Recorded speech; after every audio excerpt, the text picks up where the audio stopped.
Hello, everyone. Welcome here.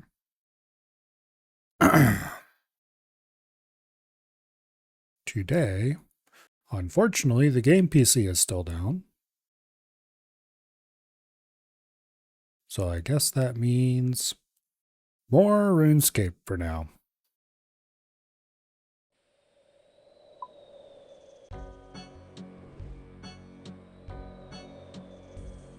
And more RuneScape means more Barrows. Because that's what is happening in my RuneScaping for the foreseeable future. I'd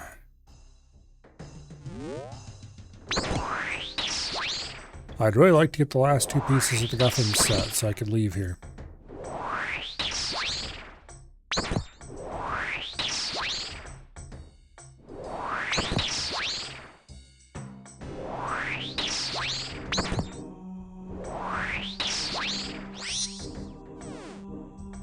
Oh well. Oh, I should probably vote in the poll too.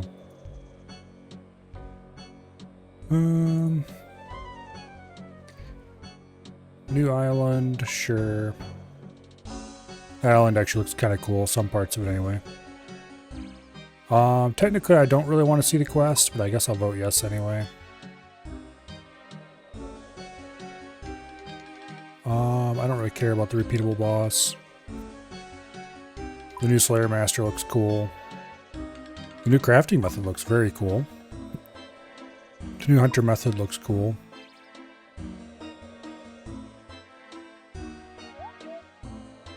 Although, I don't like that it comes with a pet, and unfortunately there's no option to vote no on the pet. Tempted to vote no on the goat hunting, purely because of the damn pet. Oh well. I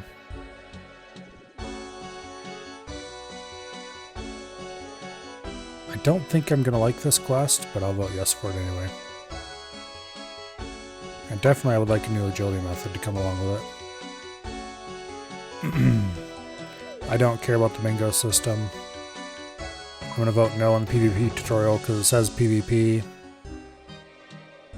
And honestly, I'd prefer people not know how to do that.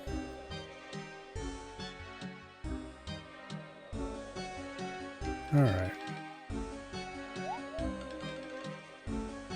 Hello, survey. Hello, Dread. Welcome here.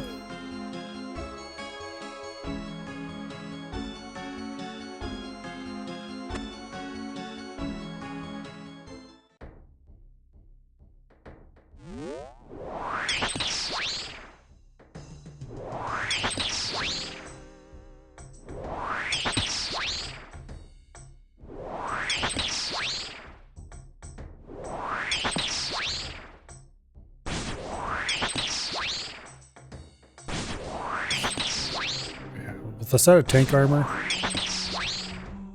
I'm hardly using any food here anymore.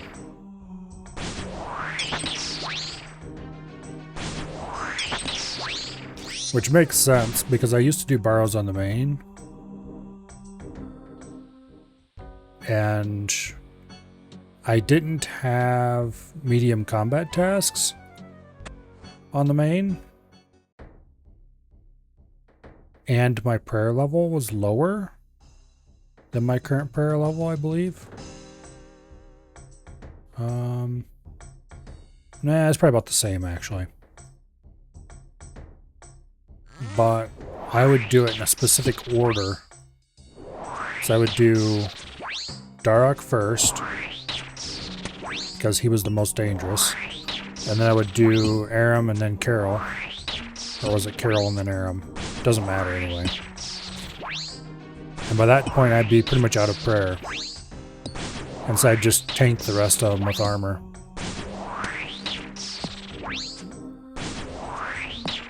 And there was surprisingly often that I would come out of it without needing to eat any food.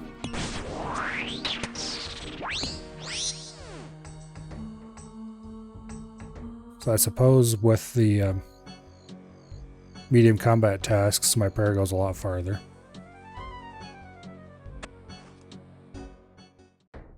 So I'm only effectively tanking Varrock. I should be able to come out of this without using food much more often.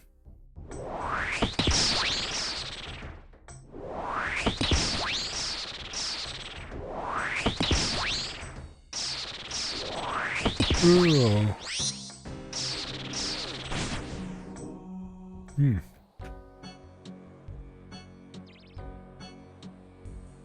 Speaking of Varrock,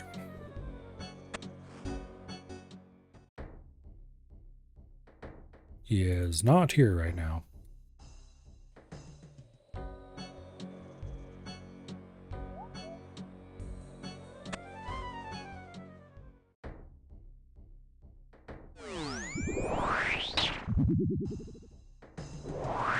Let's go kick Aram's ass up around his ears. And then back to Varrock to get into the tunnels. The armor will definitely help with taking damage in the tunnels too.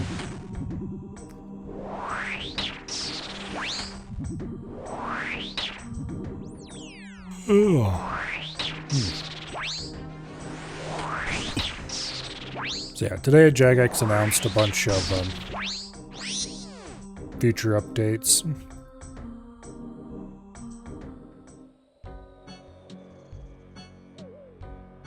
Most of them honestly look pretty meh.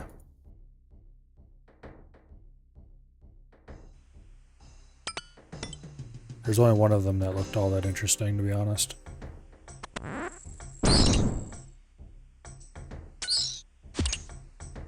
Well, one set of them, I guess I should say.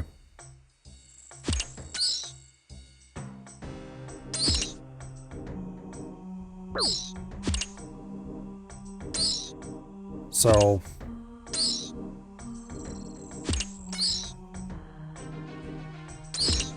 there was a player-designed island competition.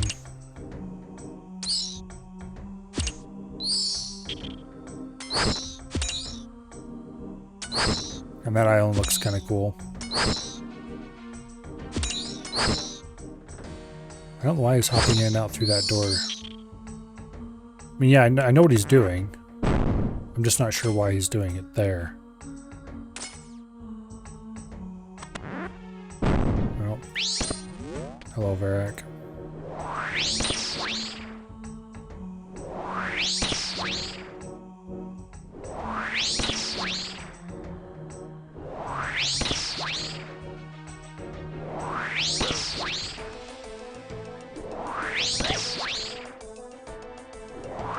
So I was just talking up this armor. And then he goes and hits me twice anyway. Okay. Annoying rat bastard.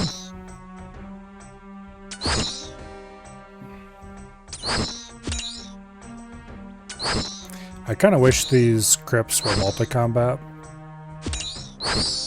In a way, it would make some things easier.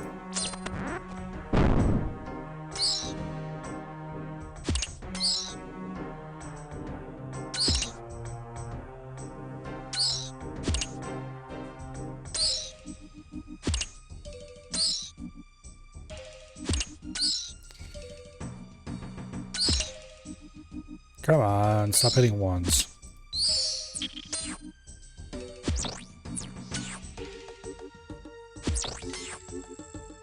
I should go get a set of Barrows gloves if I'm going to be running around like this. I don't remember what Barrows gloves cost. I think it's only like 130k or something. In which case they're probably well worth it.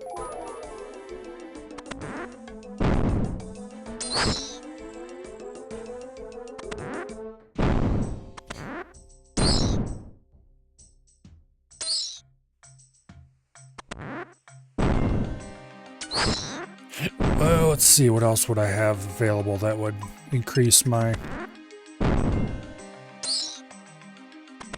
damage? Not a whole lot, to be perfectly honest.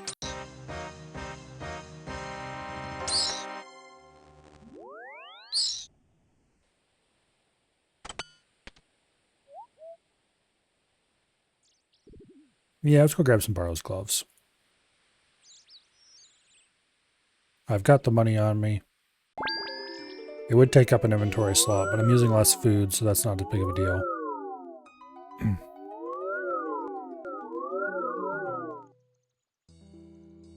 Alright.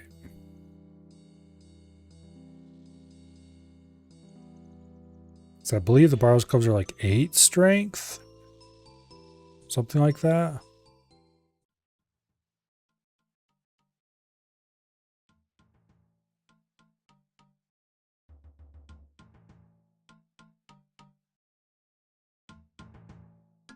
Yeah, 130k. That's not that much.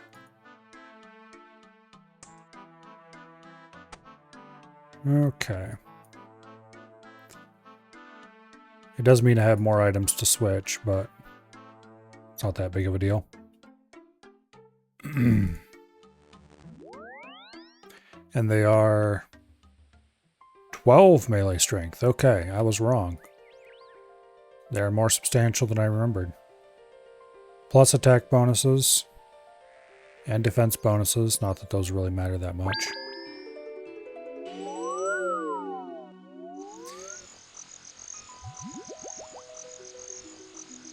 Oh, no wonder.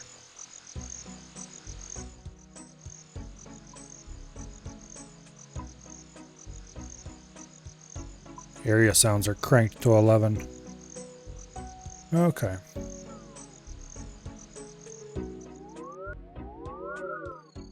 They're still kind of high. I thought they fixed...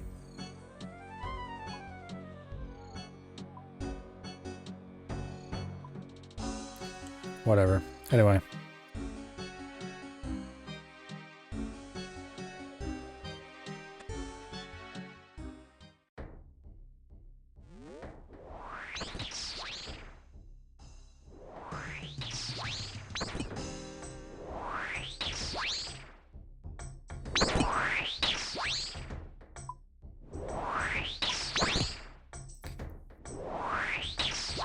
Adjust that a little bit, get the volume levels right.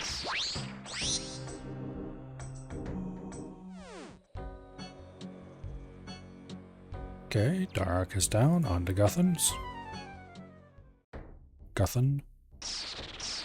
He's the dude whose armor set I want.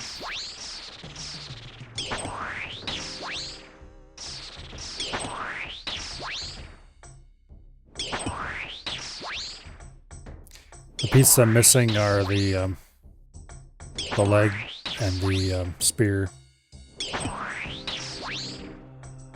The spear is not a particularly amazing weapon, but you need it to have the set complete. And I need the set because 1, the set bonus is what I actually want the armor for. And 2, you can't store it in the stash unit without having the full set.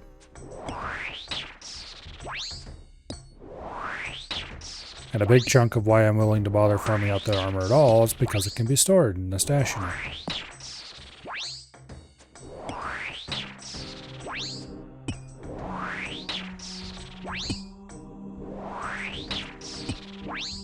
It'd be extremely nice if I could store it in the POH, but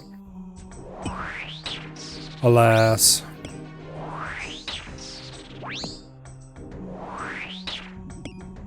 There is no consistency to what is storable and what is not.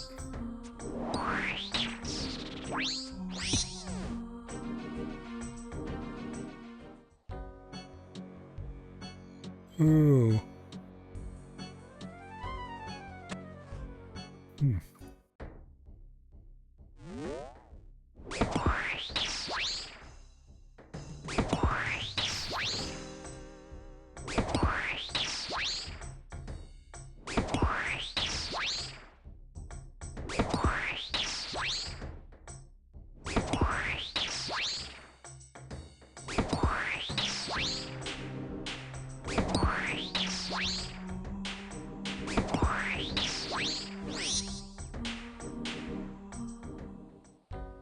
So the armor I'm currently wearing, the Void set, it's rather odd.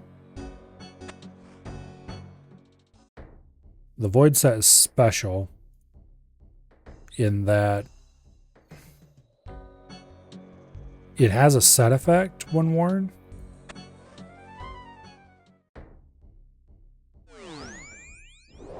And that set effect, what it is, depends on what kind of helmet you're wearing.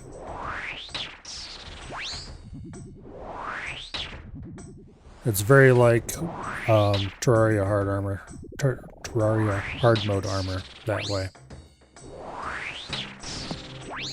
You make the, or you acquire the armor set and then you just swap helmets to change its class. In the case of Void, there's a set for each of the main combat. There's a helmet for each of the main combat styles. A mage, a range, and a melee helm. And then the armor itself has not very great stats. They're rather mediocre.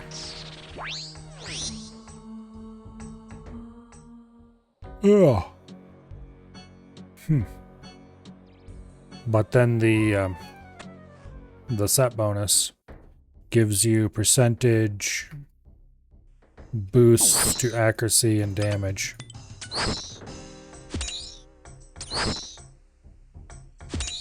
Which can be either quite mediocre or quite good, depending.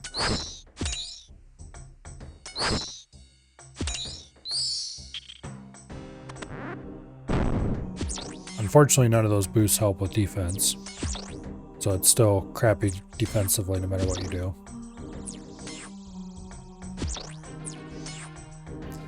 But particularly the range set can be quite good.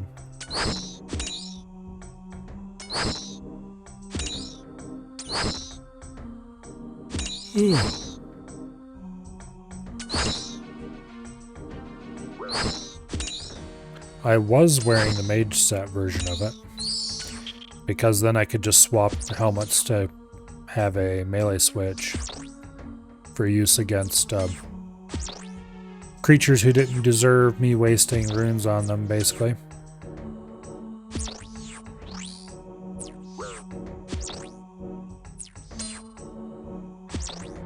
However, now that I'm carrying proper melee armor, it's less important. Okay.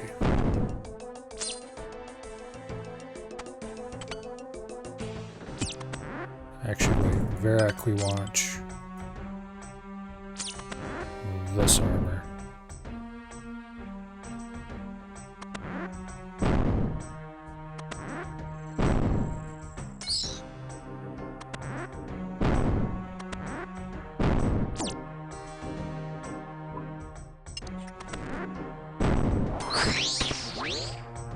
Okay.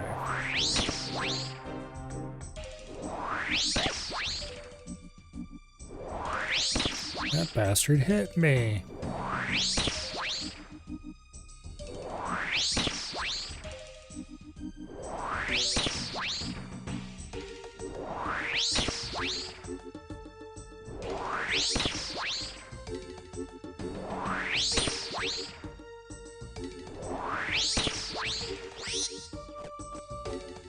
Alright.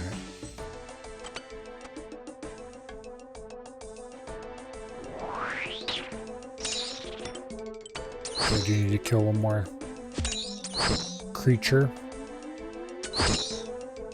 I'm trying to get 100% potential because I'd like to get a Dragon Med Helm. But I can get it here. It's efficient, I suppose. Although I am giving up some rune reward for this. There's a tooth half of the key. I don't think I care about the tooth half at all. Although, actually, I should use it because I need a loop half before I can use it. But I should keep it and see if I get a loop half. Because doing 100%, I don't remember what percentage you need to get key halves. But doing 100% does put me solidly into that percentage. If I need the inventory space, I'll drop it, but we'll keep it for now.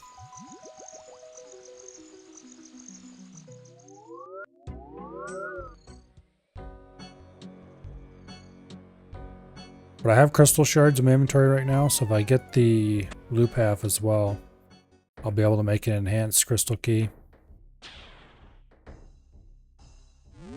Which I wouldn't mind opening that chest once or twice.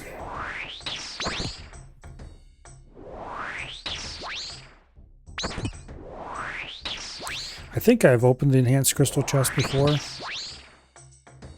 Like once.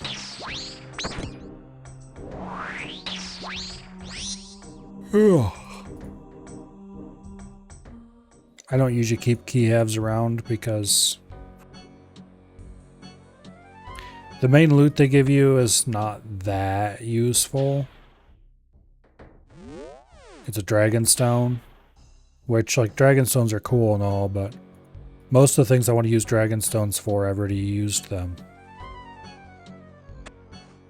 So it's not a particularly big deal if I just don't.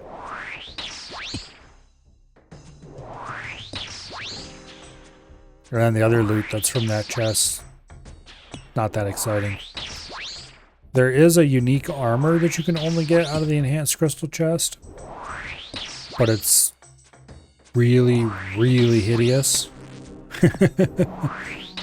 And it's not useful for anything, it's just cosmetic.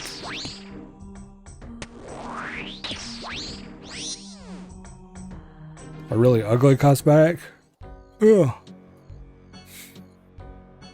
So the only real reason to get it is bragging rights, because it's somewhat rare. But like, crystal keys are tradable, so your average main will just buy the keys he needs.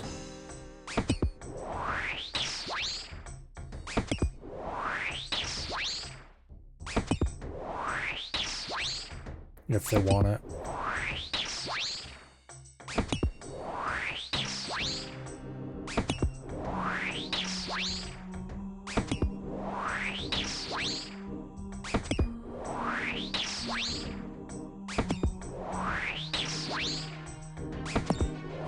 I suppose it'd be a bit of a flex on a UIM, but I don't really care about flexes, honestly. I mean, if I get them without having to try, sure, why not? I'll flex things. Go luck and all that. But also, I do not care about most that kind of stuff. Oh, Zarius. Yeah.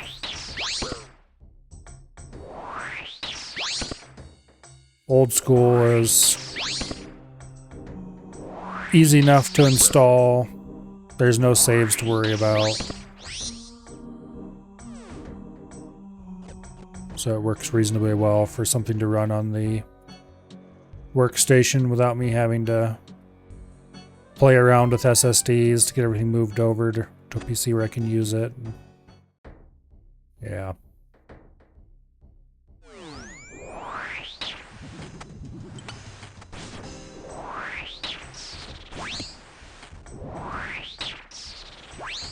I could go pull the SSD, and then I'd have to figure out where to plug it into the workstation so I could read it. And then I have to install Steam on this machine. I don't want to do that. Whereas this way I can just, when I get the game machine back up, I can just uninstall Bolt and it'll be like it never existed.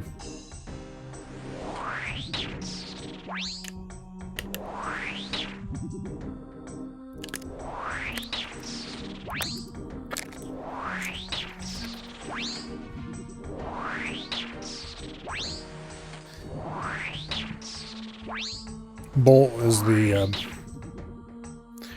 launcher for RuneScape on Linux. It's kind of funny in a way. I'm using an unofficial launcher to run an unofficial client.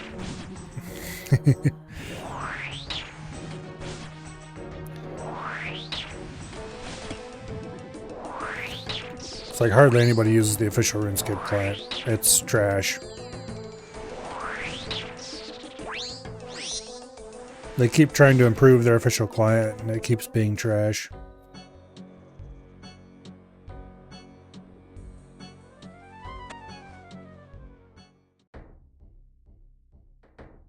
About the only people that run it are people who don't know any better.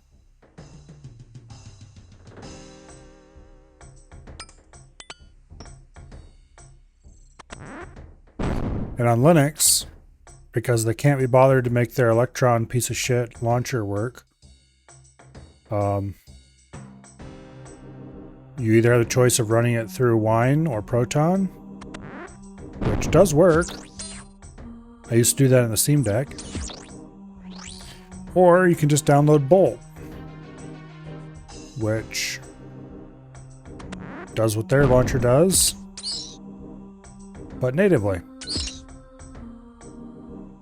And it works so much easier. Just install it through Flatpak and off you go.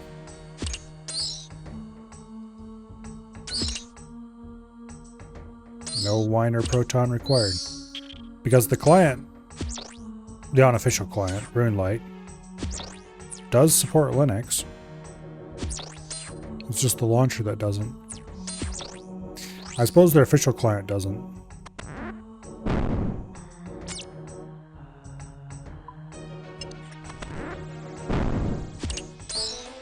Their official client, I'm pretty sure, is just Windows only.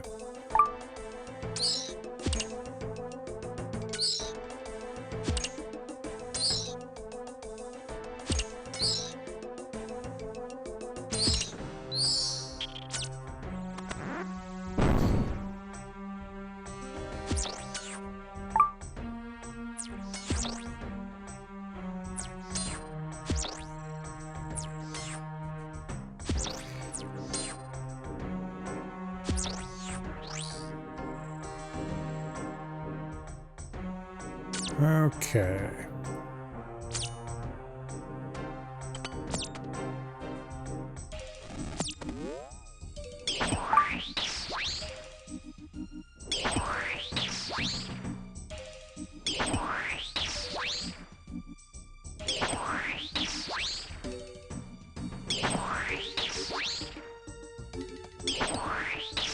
Now, if we kill a Guthin here, I think this will get us to 100% potential. If not, we can murder one of the many creatures in here. Nope, it's only 96. Okay. Well, let's beat the shit out of this blood room real quick.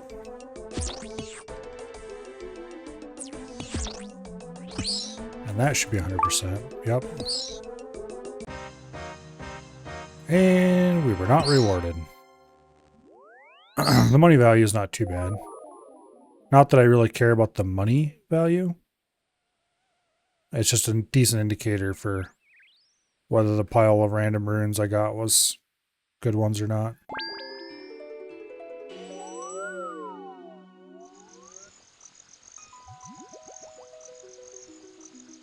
Okay. Back to Barrows for another round.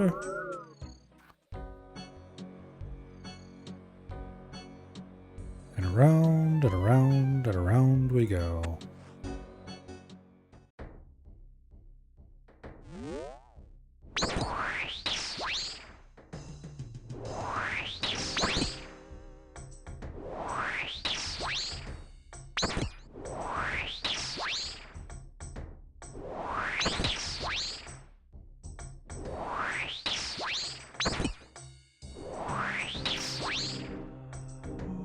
Honestly,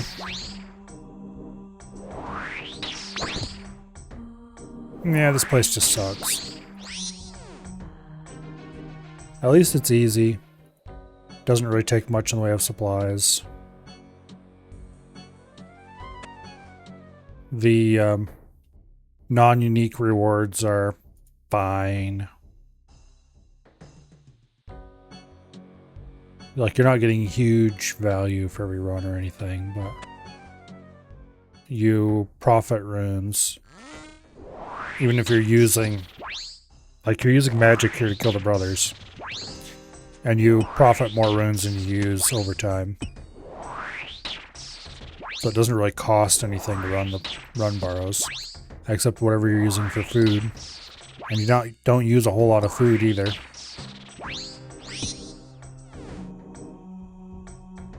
You can fit enough food in your inventory that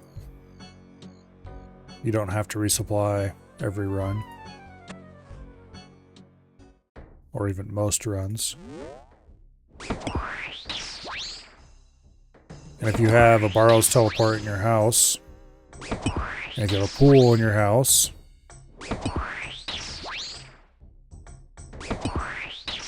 then just restore after every run, so you're at full prayer. You don't need prayer potions. Assuming you've done medium combat tasks, which you should have done before you start Barrows.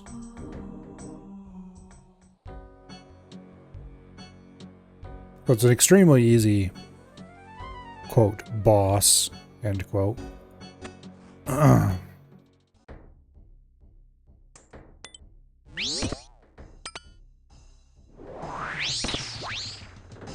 And the rewards are pretty okay.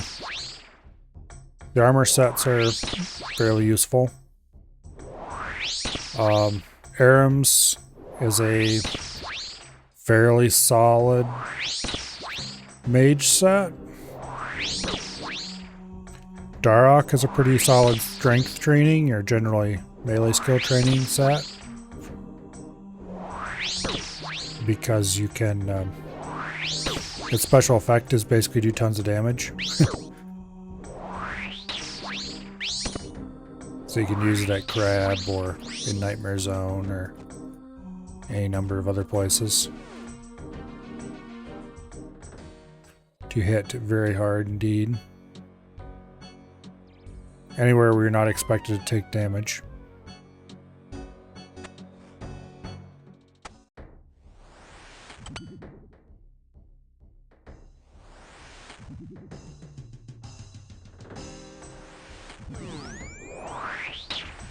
And then Guthan's is fairly tanky and has a passive heal.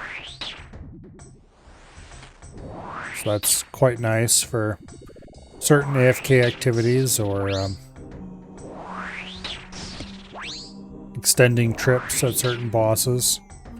You can bring a Guthan's set in your inventory and swap to it for a little bit while waiting for the boss to respawn to regain some health.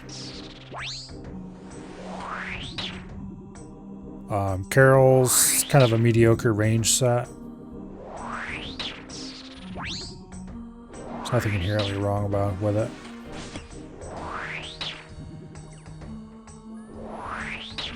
It's not bad as far as ranged armor goes. Torag, just tank armor. It doesn't really have anything interesting set-wise going on. Darok or Guthan would obviously be better in every case. And then, of course, there's Varak, which is a very interesting set because it gives you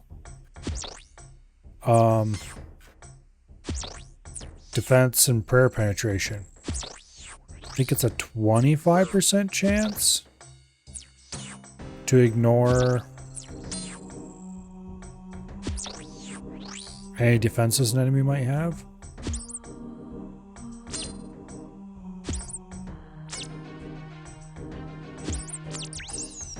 So against certain creatures that use prayers against you, which aren't terribly common, but do exist, Varak can be okay. Who went and damaged all these shits and then somebody had auto attack or auto retaliate turned on. That's not very smart of them, to be honest. Auto retaliate is a good way to run into bad situations.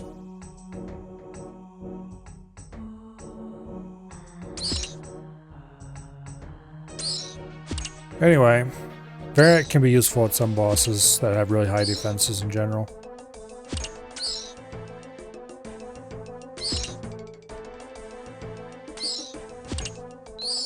But it's not terribly useful.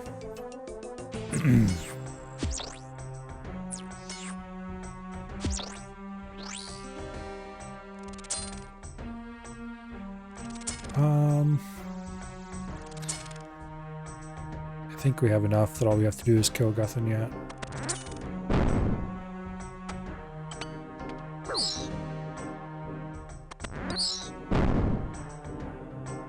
We go all the way around to the far side to get into the center.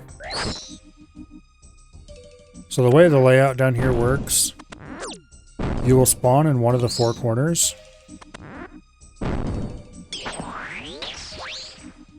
Consistently. And whichever corner you spawn in, 3 of the doors leading out of that room will be locked for you. It'll pick any three of them at random to lock. And then the center, 3 random doors leading to the center will lock. So you could get lucky and you have a more or less direct path to the center. Or you could get unlucky and have to go way out around to get in. Or anywhere in between, of course. In our case, we got unlucky and we have to go way out around.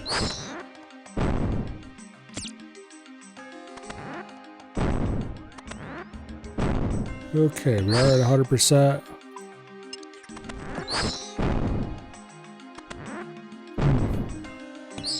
What's in the chest?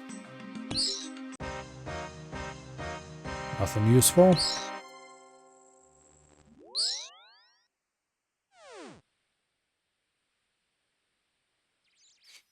Alright, we should probably go get more potatoes. So I'll eat the last of those and then we'll go buy some more.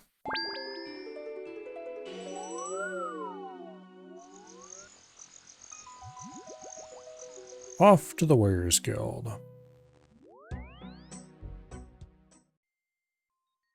So potatoes aren't a particularly good food, but they are cheap. And they're readily available 10 at a time from the Warriors Guild, so it doesn't take long to get them either. It's like technically it'd be better to buy Carom Bonds in Brimhaven, because they would heal more per slot. But Brimhaven only sells 3 at a time. So you have to world hop multiple times to get any decent amount of food. Whereas potatoes, no hopping required.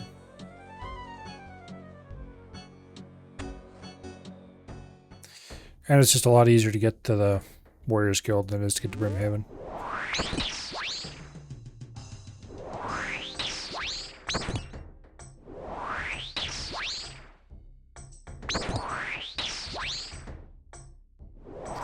Getting to Brimhaven can be surprisingly annoying.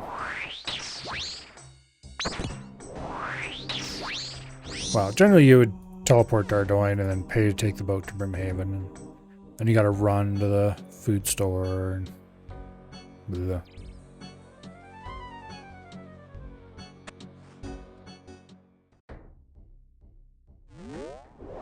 It's not as bad as I'm making it sound, but it's not like Warriors Guild where you just teleport straight to the entrance and just run to the back and talk to the dude to buy.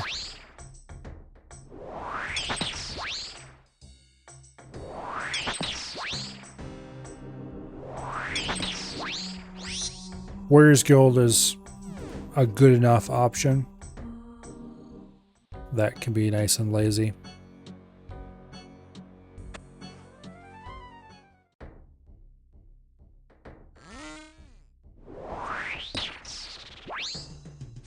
And you can also buy plain pizzas at the Warriors Guild.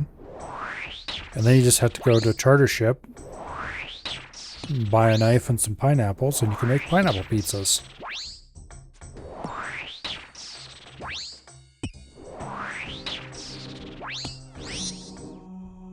Which heal quite a bit, actually, if I remember correctly.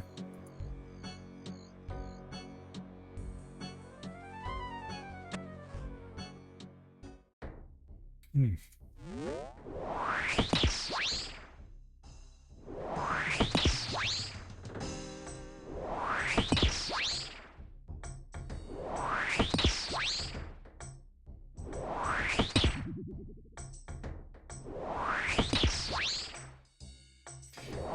I remember correctly, there's pizzas of a special mechanic where the first bite has a reduced eat time compared to the second bite. Which is why people were using them to do silly things in leagues.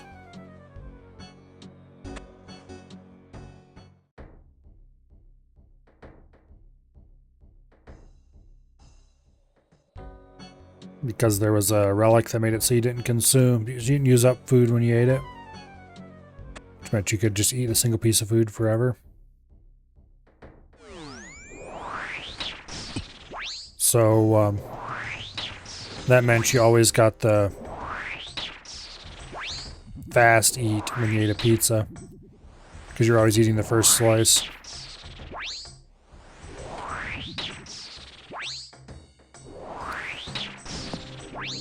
But since that still accrued attack delay, it would accrue more attack delay than what you got in eat delay.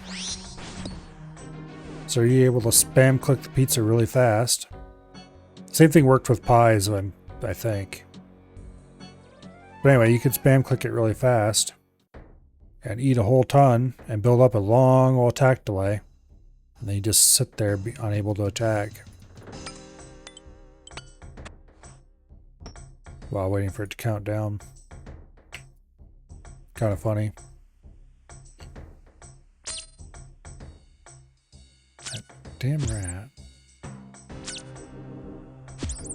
Yeah, like this case, we got the worst possible roll for the doors.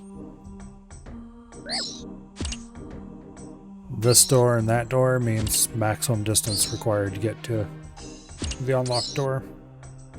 There is a item, the strange old lockpick, I believe it's called, that lets you open the sealed doors. So you can always take the short path. But it's got like 50 charges, I think, before it's used up. And it's gotten from Hallowed Sepulchre. And I do not want to do Sepulchre just to make my Barrows a little bit faster. It just does not sound worth it.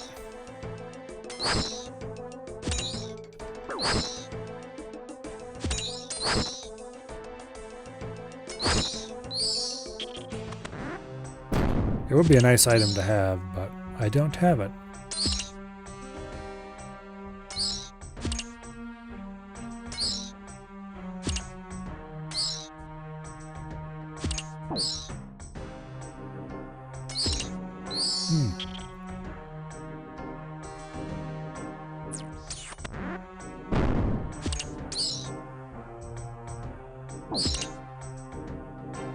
Alright, we have Verakin down here.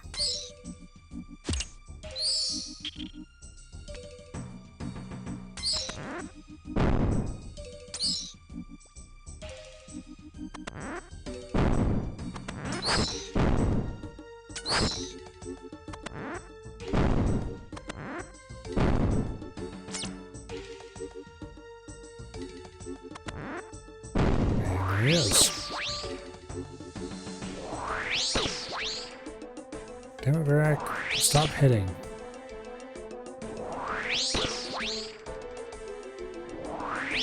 I wear this fancy tank armor specifically so you'll hit less.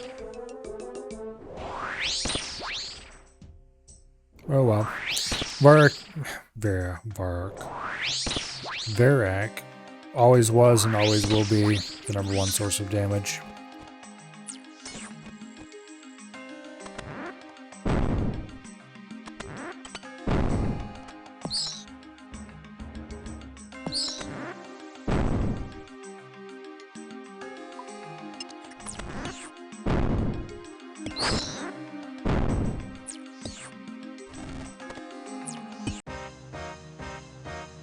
Just some miscellaneous runes.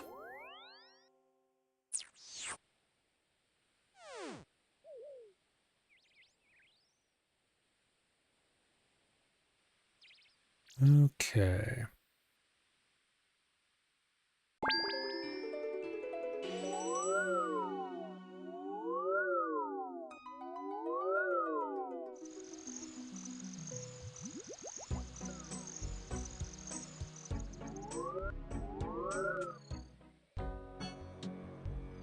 And around we go again.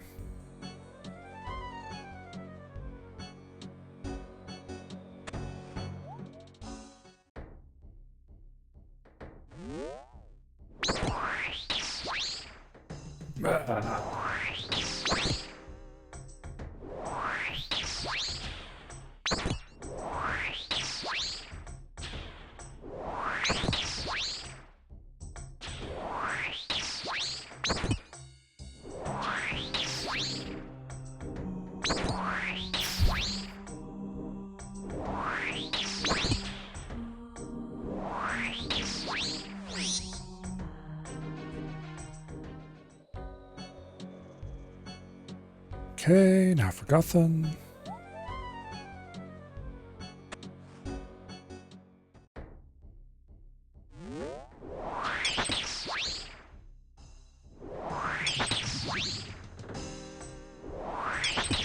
So technically,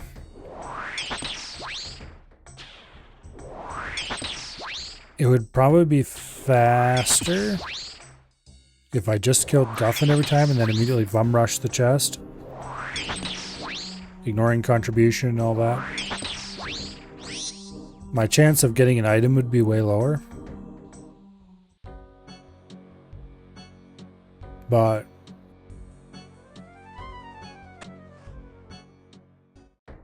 as long as the runs were enough faster,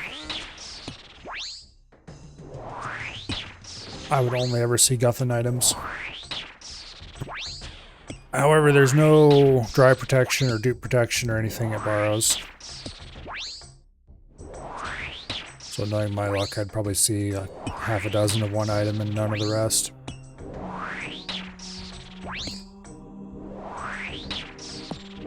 And to be statistically worthwhile, you'd need over 2 times faster runs by doing that.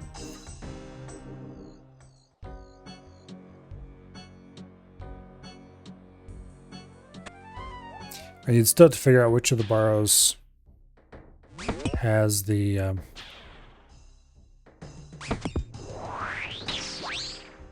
tunnel.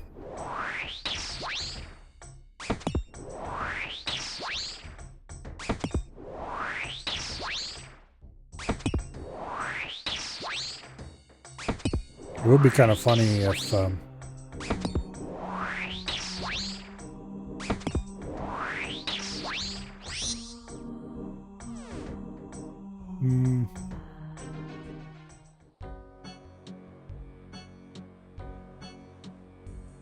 okay, rack.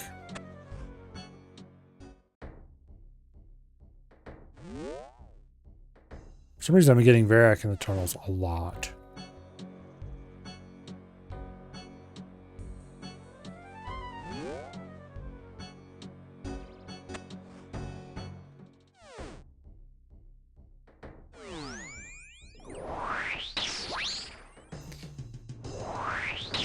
Which I'm pretty sure that every brother has equal chance to appear.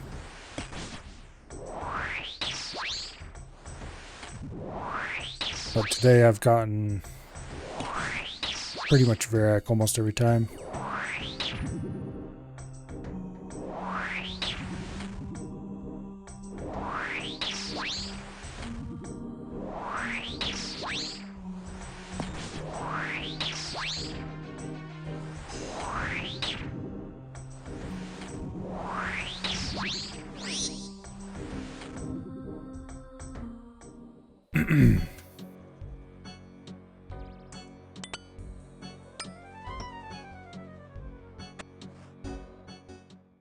Okay.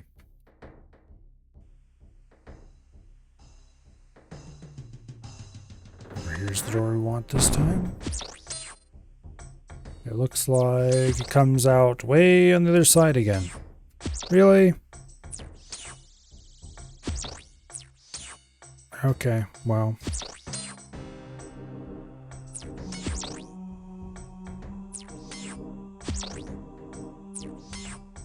It shouldn't take us that long to get over there.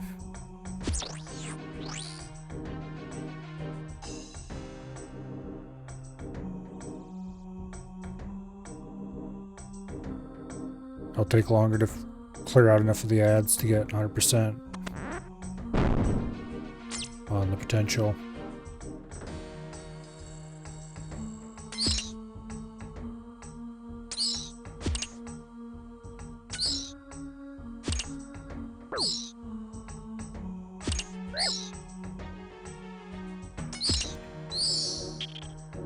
Okay.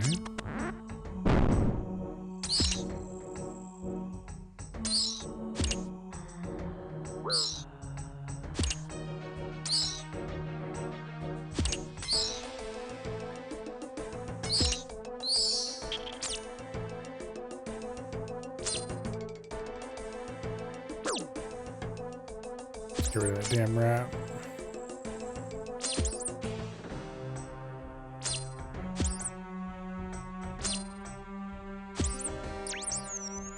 Nope.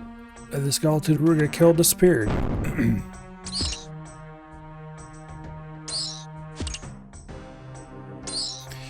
Yeah, I wish monsters that you were attacking could disappear. They weren't actually attacking that group there, but we were about to.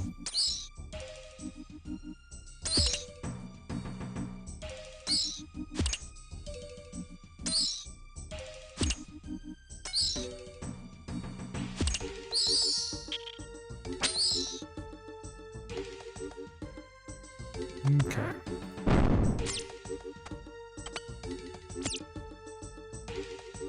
Wait. Let's keep the tank armor on.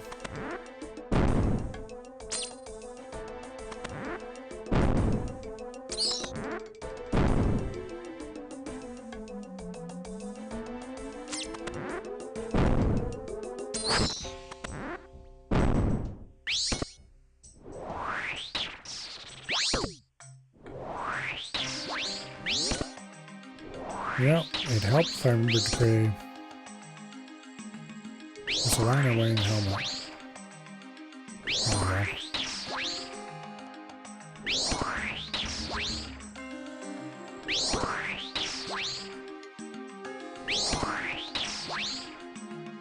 I believe there actually has a 25% chance to penetrate your prayer.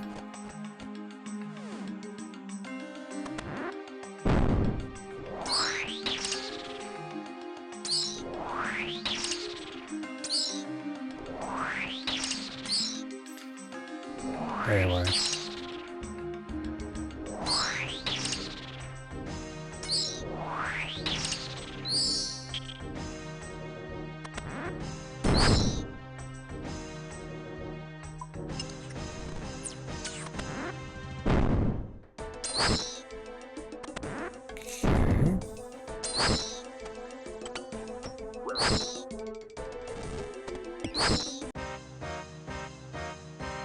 More random ass runes.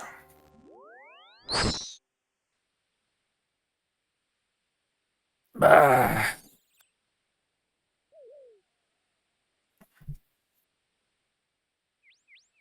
All right. See, that was 614.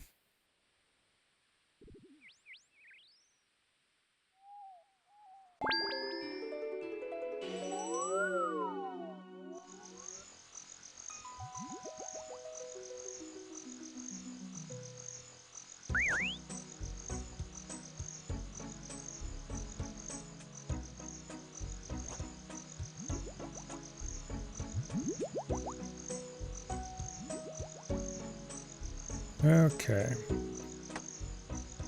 Off to Barrows.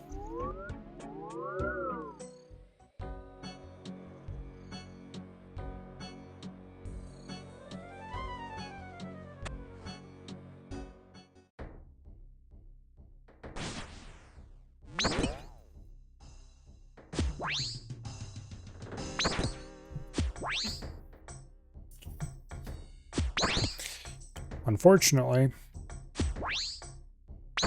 wait, what am I using that for? Smack his ass with a spell. That's way faster. Unfortunately, this whole process is very, very, very slow. And a little bit boring.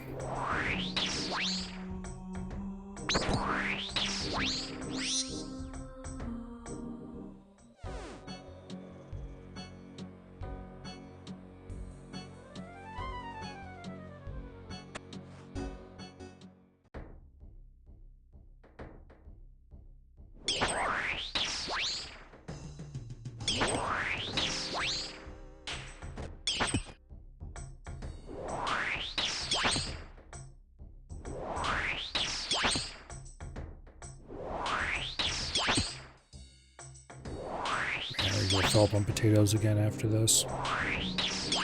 Probably. We should anyway.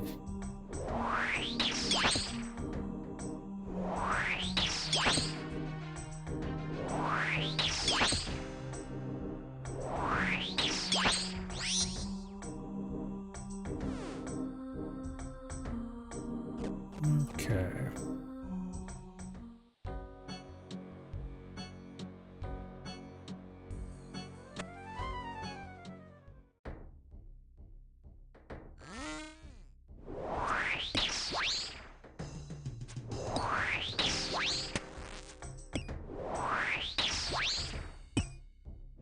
I don't remember what Carol's special ability does.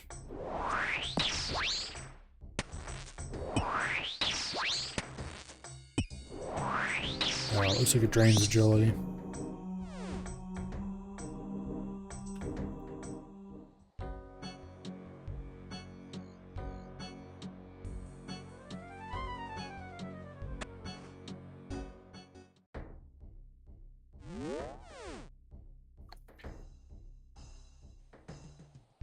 Okay.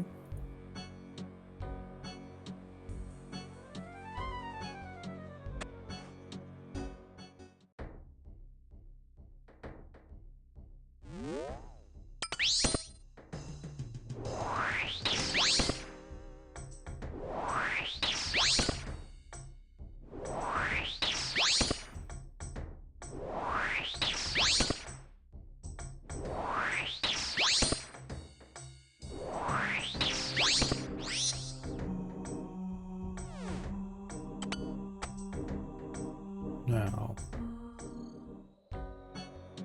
Aram's next.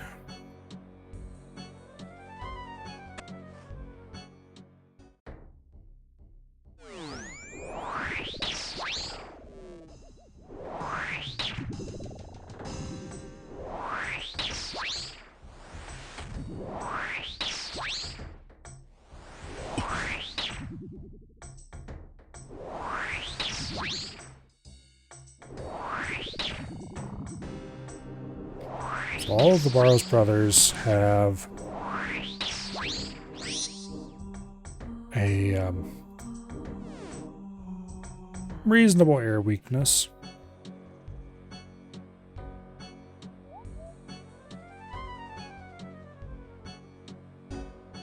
And that's good. Because an air weakness means that I can use air spells against them.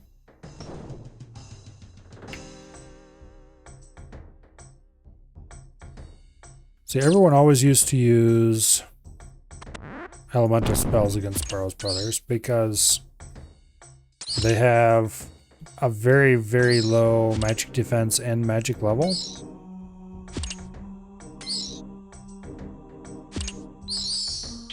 Which means they're not too hard to hit.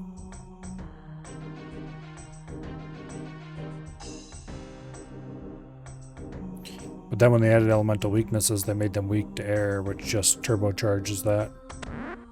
Makes it much more worth using.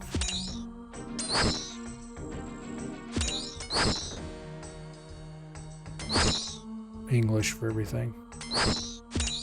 English? What am I saying? I'm too tired.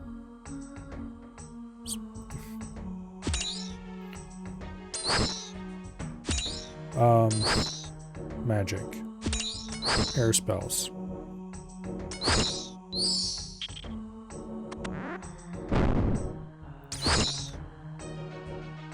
There's not that many cases where you even use... Before they added elemental weaknesses, there weren't that many cases where you would use normal spellbook magic for anything, combat-wise.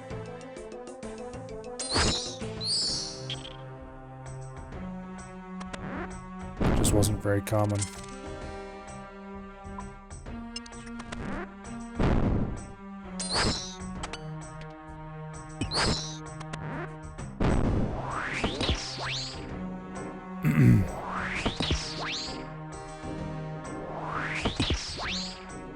So like most places where if you want to use combat magic, you would use ancients. Because then you could use blood spells or ice barrage or...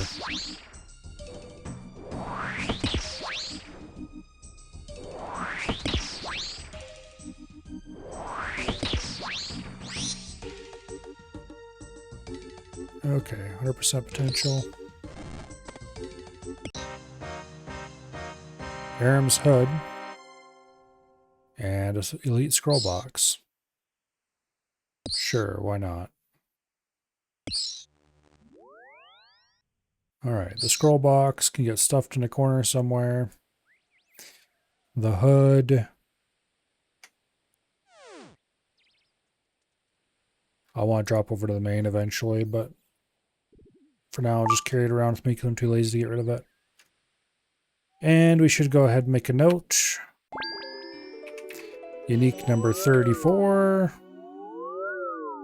at KC 615 was an Aram Hood. How many of those have I gotten already? 1, 2. Looks like that's the third one. I guess I could check the collection log and get a more accurate. So what does our Barrows collection log look like? We're actually getting it filled out pretty well.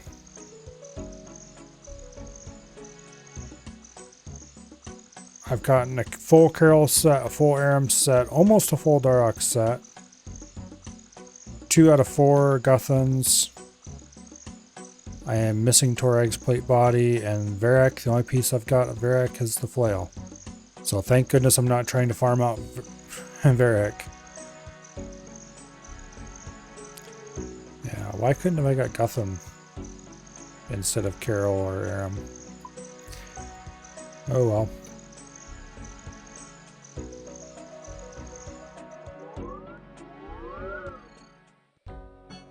We should have enough potatoes to go for at least one more round. Okay,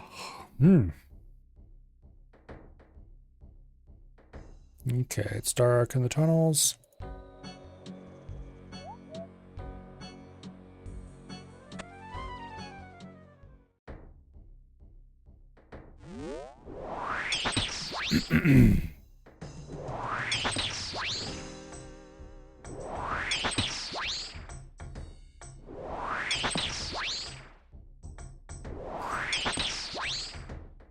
So all the Barrows brothers can use exactly the same set effects that you get out of their armors against you.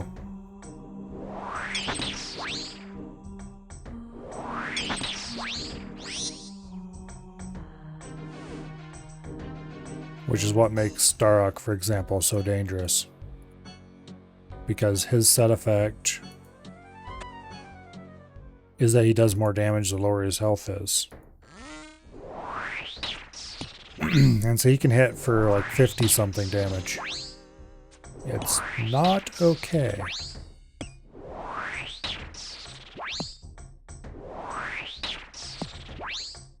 But of course, Gothic could heal off you. Ugh. And Verak can hit through your prayers. The other two, their sets do something, but it really doesn't matter.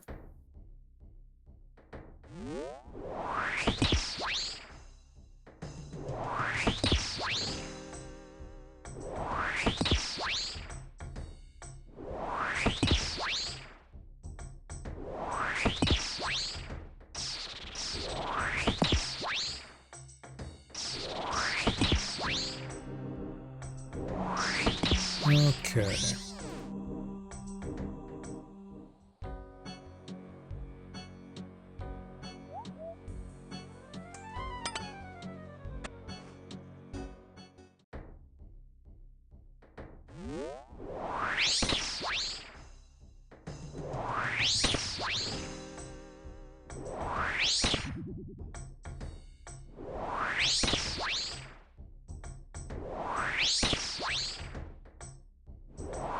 Ooh. Oh, man.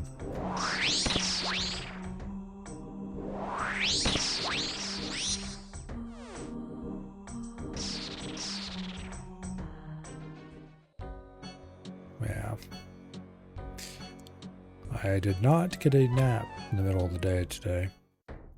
Usually I nap for at least an hour or two in the middle of the day at some point. Because I'm old and need my naps.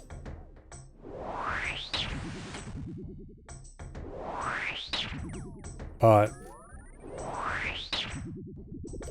today in particular I didn't get that because during prime napping hours I was too busy running around trying to fix the PC. You know, it would really help if I equipped my mage armor.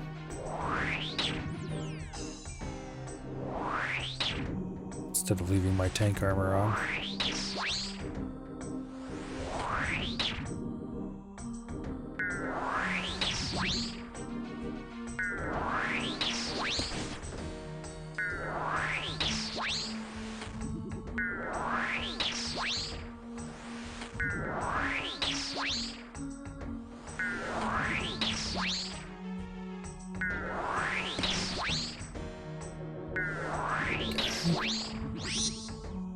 Very good.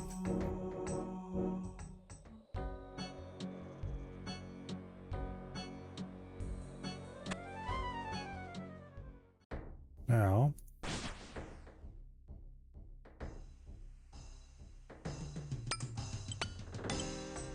I want the tank armor back.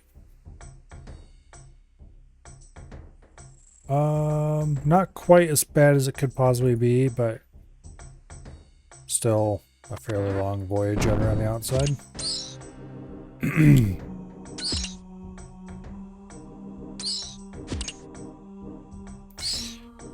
I remember correctly, Carol's special bonus is that he drains your agility, which is thoroughly worthless. And Aram's is that he drains your attack, defense, and strength, which is also largely useless.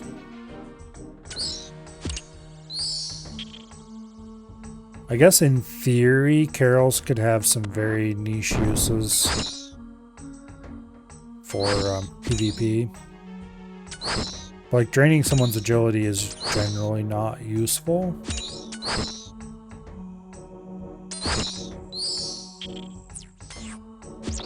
The only way it would be useful is if you were in a place that has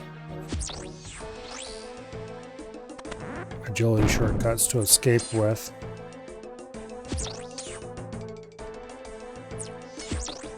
And you could manage to lower somebody's agility enough that you could prevent their escape. Like, that seems like a pretty contrived example. There's not many places like that. And you wouldn't want to bring a whole ass set of armor just for a gimmick.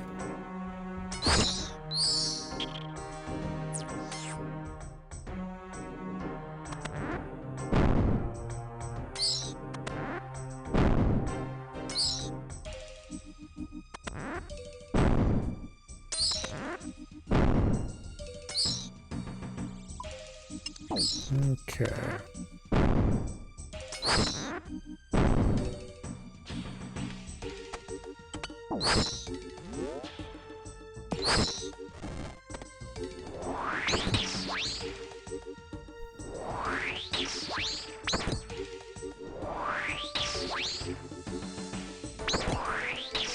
This should get me 2 and past 100%.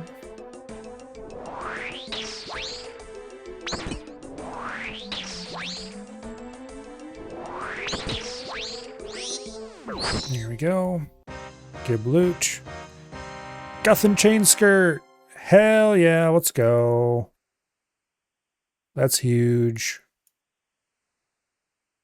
Now I just need the Guthan spear and we're done. Of course, that means I'm going to go disgustingly dry on it, but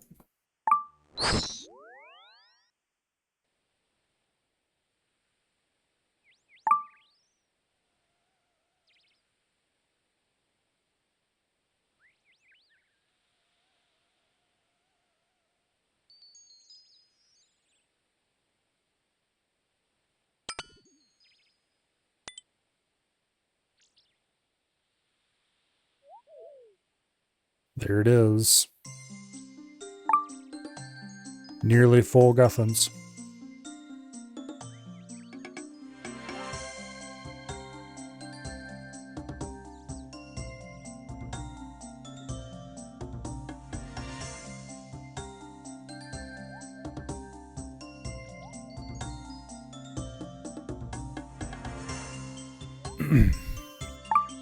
Not sure why it censored that.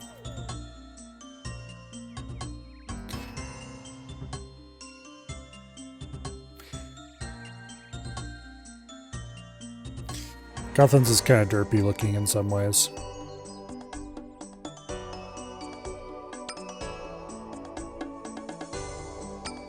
Anyway, the dark plate legs are getting ditched.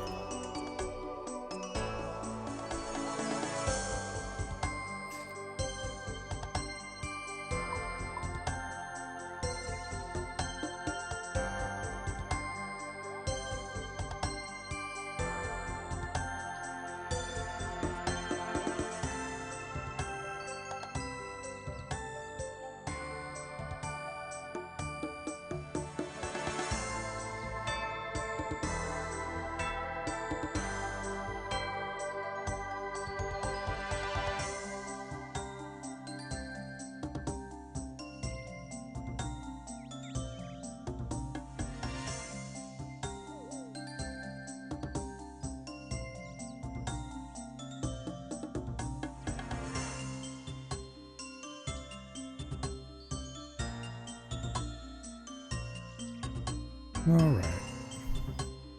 We need to get more food. Trying to decide if I want to go dump this stuff on the main. I probably should.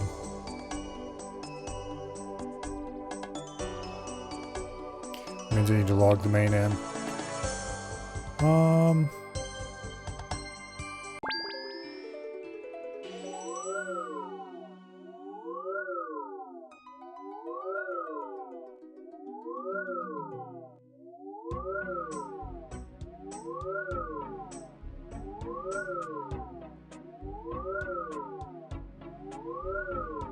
Okay, what the hell? Game's being weird.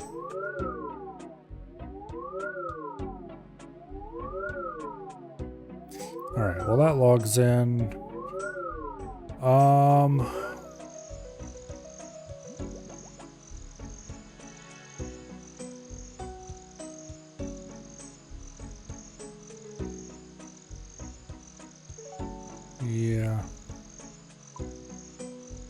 much money do I have in the main right now?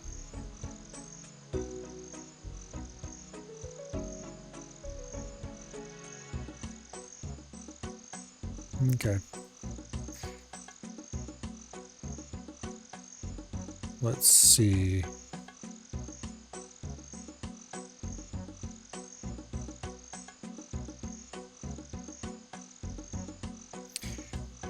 Trying to decide if I want to get fancy or if I want to do this the traditional way. I think we're just going to do this the easy way. Because technically you can take this stuff to a certain general stores where the inventory is shared and then sell to the general store and then buy on the other account and transfer it over in a way that gives you the money. Basically you get some money from it, you lose some money from your main account, but then the main can make a lot more money by selling it to the GE, so it's not a big deal.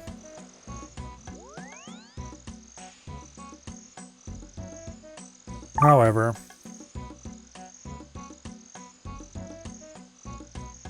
I don't think I'm gonna bother because it's only like a few $100K.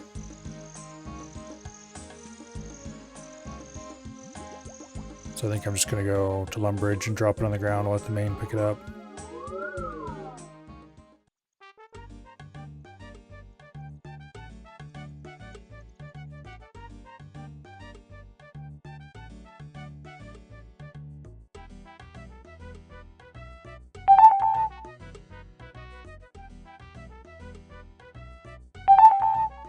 And that does mean I don't have to bother making it tradable either. Because the broken version's tradable, the fully repaired version's tradable, but not the in-between versions.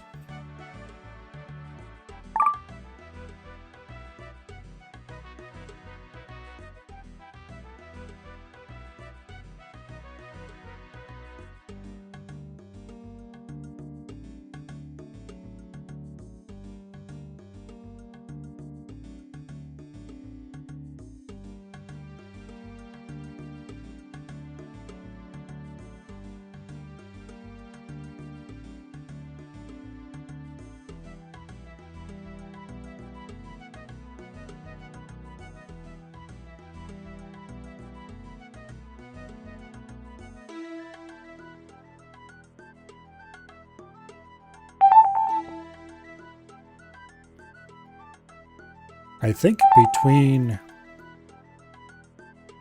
what I've gotten on the UIM and what I already had in the main probably has all the Barrows sets without even trying.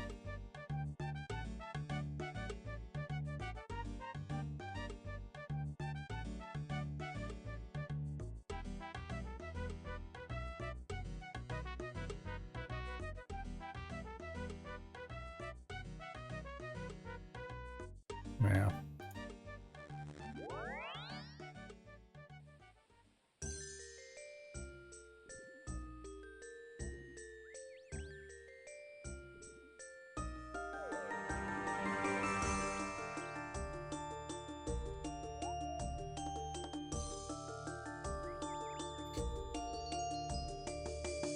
Okay, anyway, let's log the main out.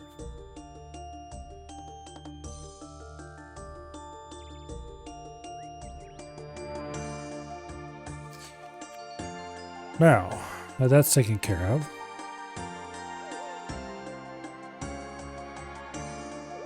yeah, we just need the Guthan's spear now.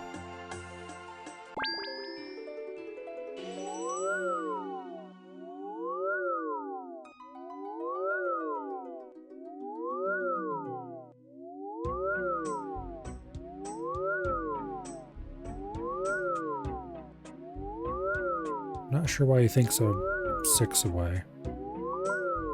I think it's actually... Oh, maybe he's right. Yeah, okay, he's right.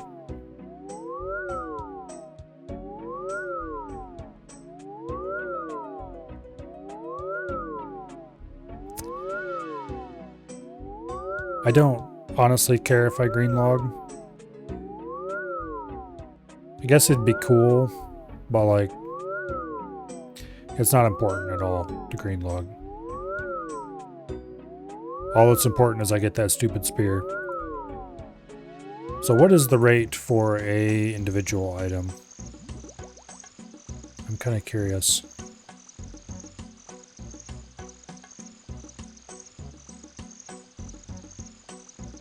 Of course I closed the tab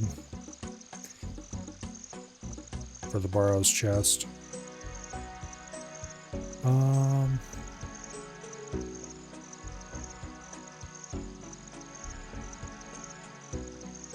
Don't see it on the list of...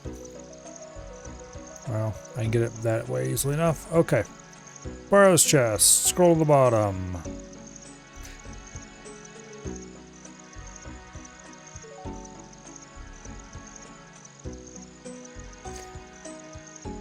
Probability of getting...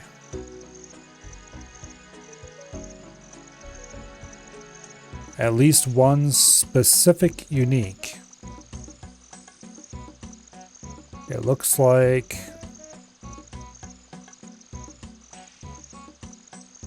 we are technically dry. Which, yeah, okay, fine, whatever. What is the actual rate to get a specific single piece?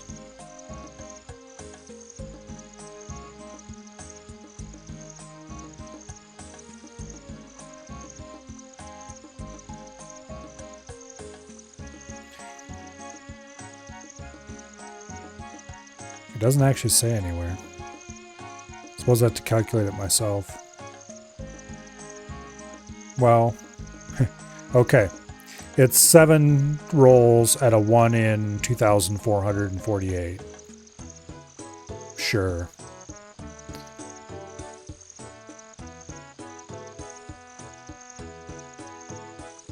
But anyway.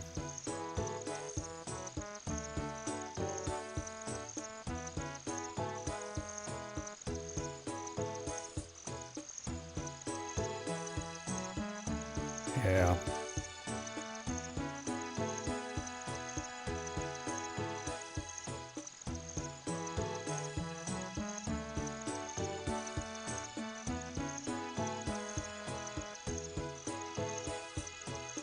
Well, at the end of the day, it really doesn't matter.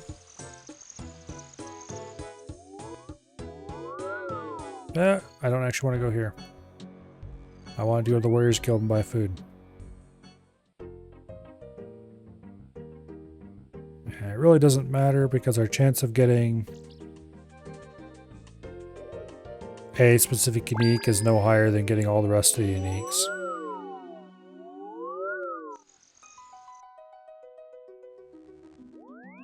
We'll get it eventually, I suppose.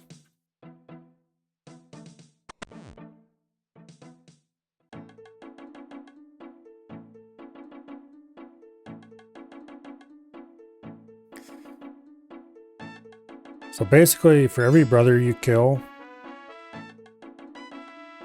you get 1 additional roll at the loot table.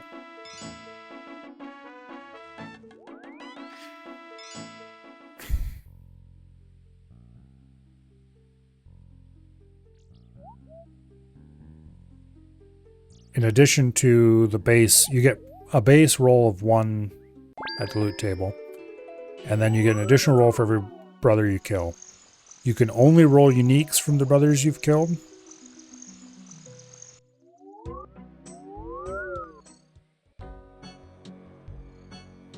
So technically, if I only kill Guthan, I will get 2 rolls at the table. And I can only get Guthan uniques. However, 7 rolls at the table is better than 2, obviously.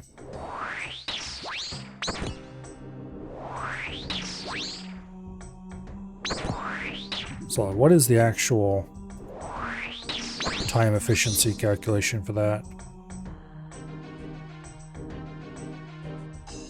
Let's not waste prayer while I'm looking this up.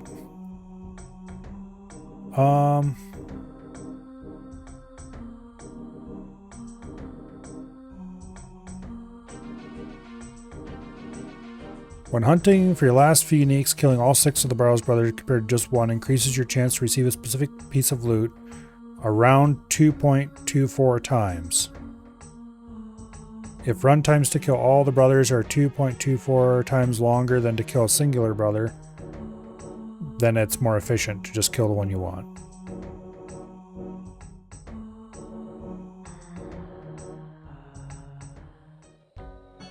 So I guess I could time it and figure it out, which is faster, and blah.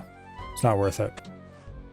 I'd rather get the improved rune loot from killing all of them. And also, we can keep trying to go for those medium helms. Because sure, it does ruin our rune loot a little bit. Waste some of our rolls on bolt racks and stuff. Key halves, other bullshit I don't care about. But it would be kind of nice to have a med helm for certain clues.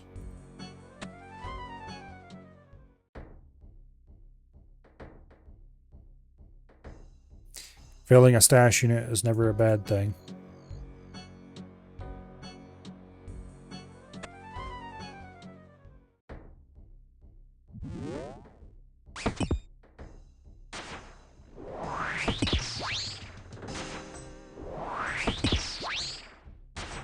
At some point, I want to make a concerted effort to just fill every single stash unit.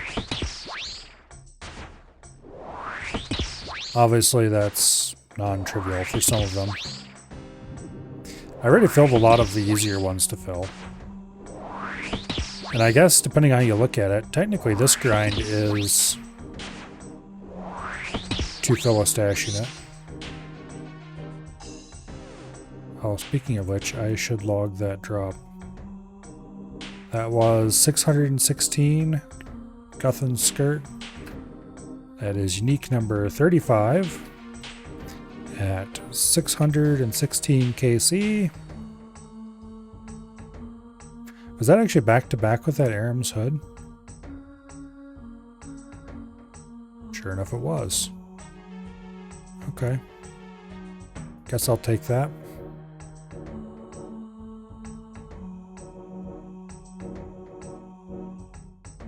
I didn't realize I was back to back.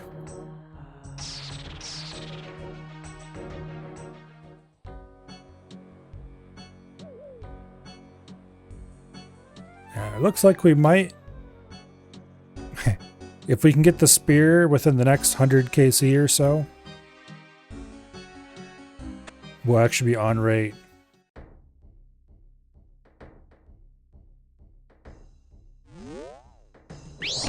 In a certain way of looking at it, anyway. Because the rate, expected rate to get a specific set is 1 in 728.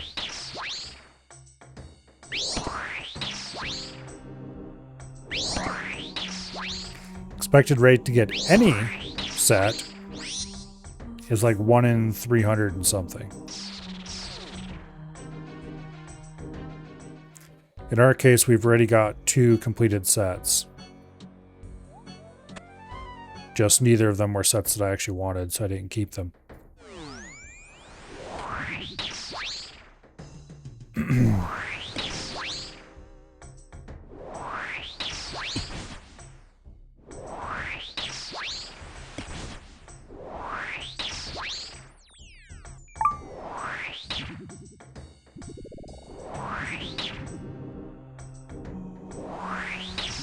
But anyway.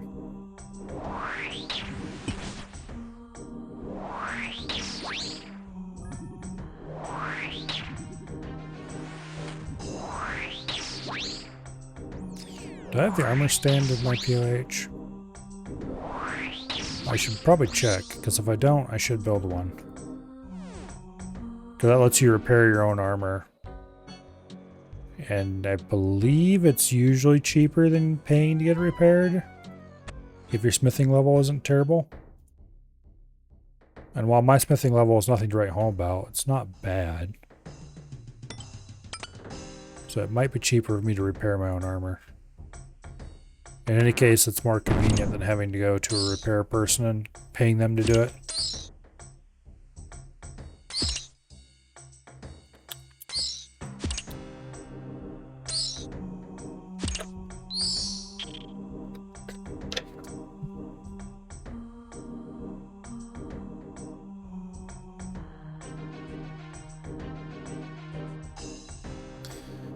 Anyway.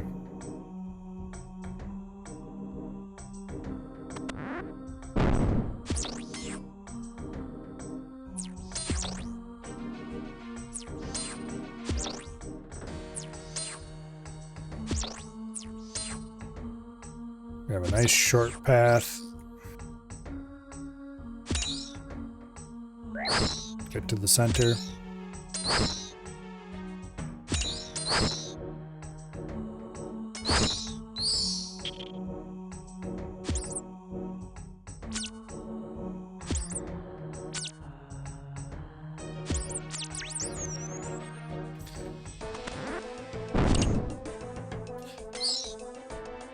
Maybe we'll get lucky and get the spear in this chest. That'd be insane. I'd be so incredibly happy. Because then I'd be done with this place. Not necessarily forever. But certainly until someday I get insane enough that I want to do Hydra combat achievements. Because technically, to get all the combat achievements for Hydra, I think you need the Guthans set. Not Guthans, Darok.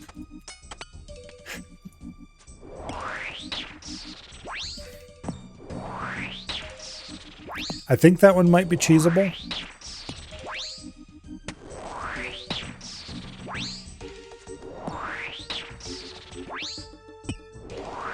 But I'm not sure.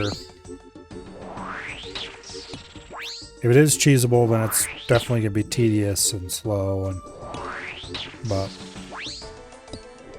I think I would need to look at what the actual CA description is.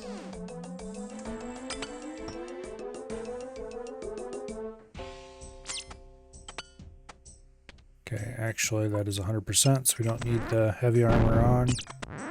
We're not going to be attacking anything.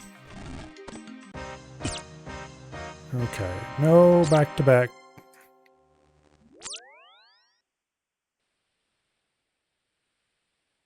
Or I guess it would be back 3 back. What is the Hydra task in question? Let's see. Alchemical Hydra. There it is.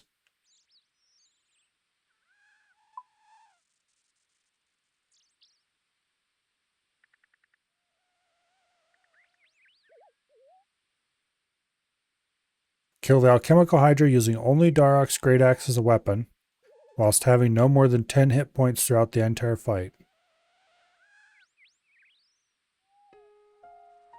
So I'm not sure if that one can be cheesed.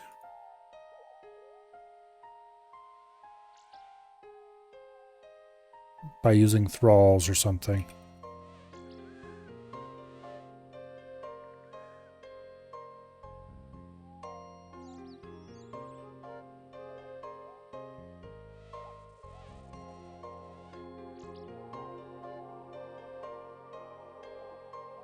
Okay.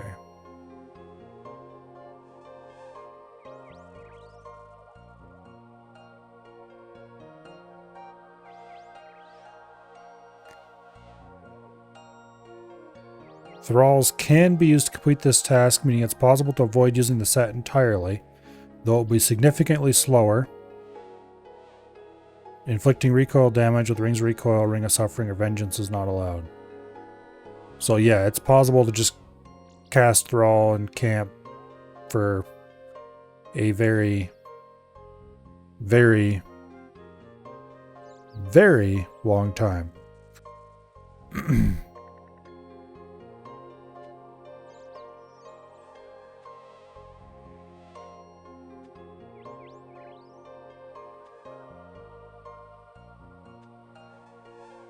Yeah, that sounds like ass.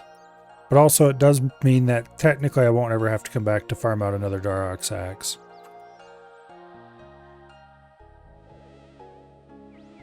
Because I believe that is the only other CA that requires a specific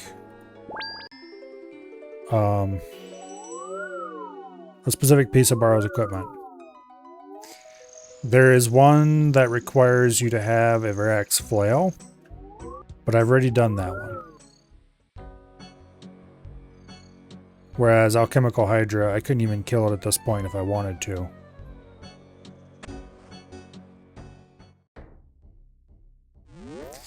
And while I have gotten multiple Darrock's Great Axes on this account, they've all been dropped over to the main. If I really truly cared about getting, like, if I wanted Grandmaster CAs or something, then I guess the thing to do would probably be to take a Darrock's Great Axe and put it on cold storage or something.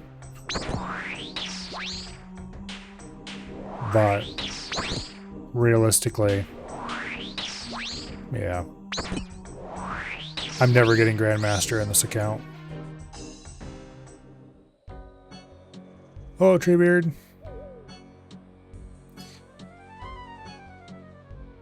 I got a Guthan's chain skirt just a couple minutes ago. So we're at 3 out of 4 items. I just need the spear and I'm out of here.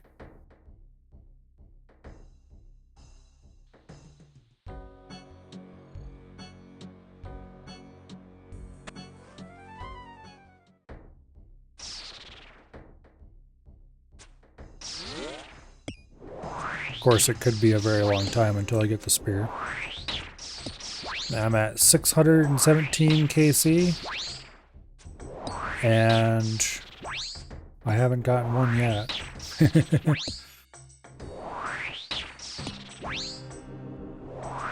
So 1 in 2,000 something or other. 2,448 drop rate. But you get 7 rolls, so it's a little better than that sounds.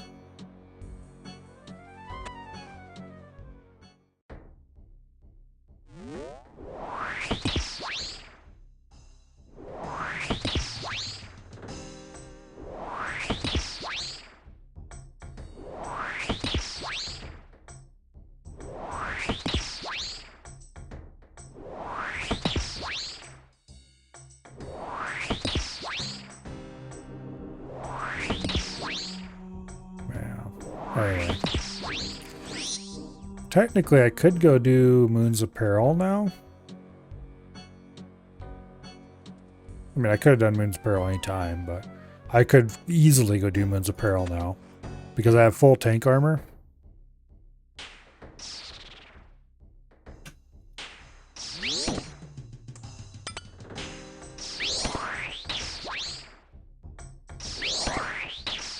But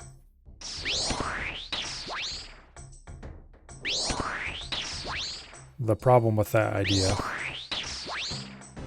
is that I don't want to do Moon's Apparel yet. I want an emptier looting bag first.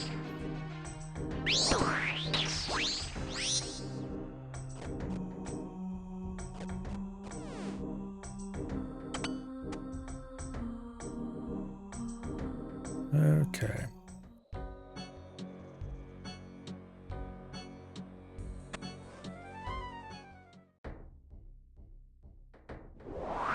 In some ways, it'd be kind of cool to go get a steel ring too before I do Moon's Apparel.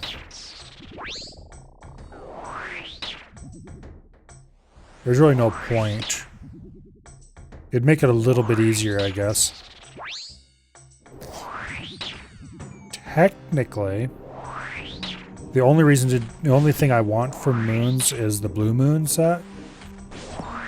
So it's a similar kind of situation to doing Barrows. where it would probably technically be faster to only to kill Blue Moon. But the non-unique loot is significantly worse. And I would kind of like to have the non-unique loot, actually. There's some low-level herbs. There's tons of super compost. Bone shards. Sun-kissed bones.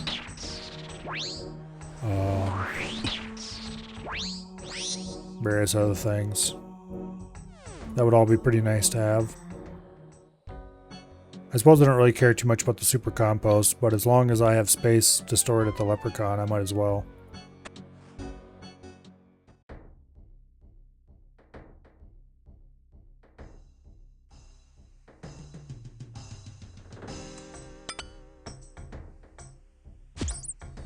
There's no downside to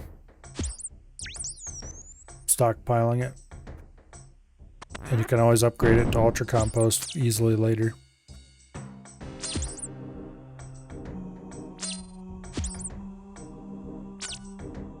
It's slower to upgrade pre-made Super Compost into Ultra Compost and takes more resources than if you had done it while you were making it.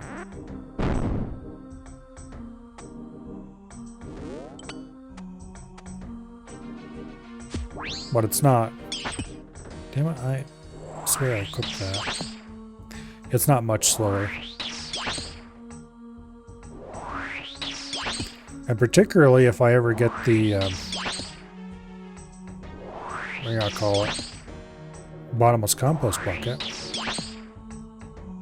Then it's not half bad at all.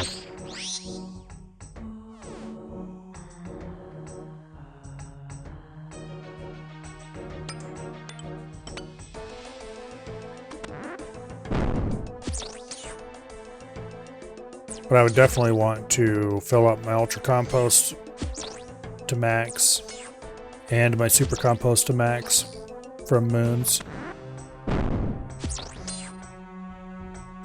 The herbs would probably mostly just get ground up for use at mixology, because I could definitely use some herb lore levels.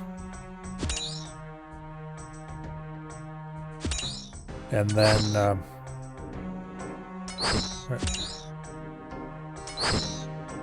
was weird. How was that guy able to walk up to me and attack me when this one was...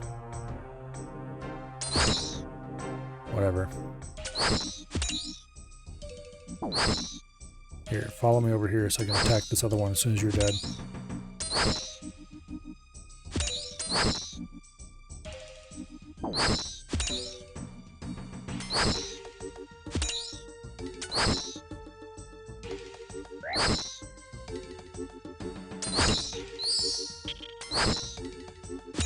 There we go. Okay, 100% potential.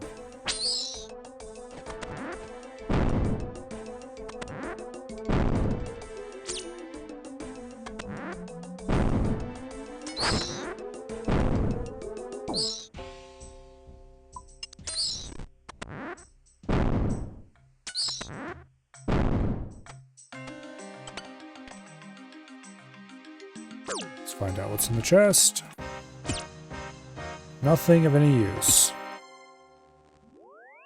Except runes, which, I mean, I'll happily take runes. Crystal Impling, where's that? Over there. Do you think it'll have anything useful? Another Crystal Acorn? Seriously? That's 2 in a row. The last one of those I grabbed had a Crystal Acorn too. I mean, I'm not going to complain about it, but also, damn it, now I got to cut down my crystal tree, which I think is grown already. Yeah, it's full grown. That'll almost get me to 85 farming, though. Like, it'll be real close. And if I run around and do a little bit more farming, I can probably get to 85.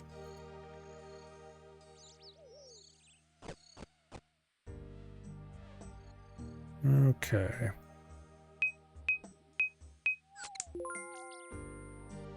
Yeah, I am running low on compost, so moons would probably be a good idea.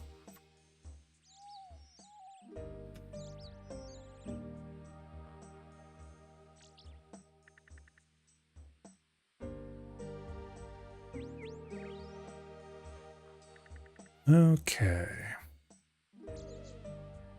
Give me an ultra compost. Let's go get ourselves an axe.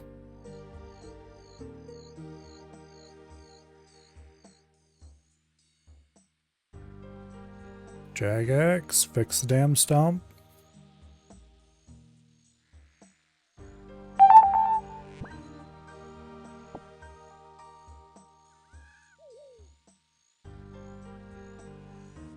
Okay, check health, crystal tree.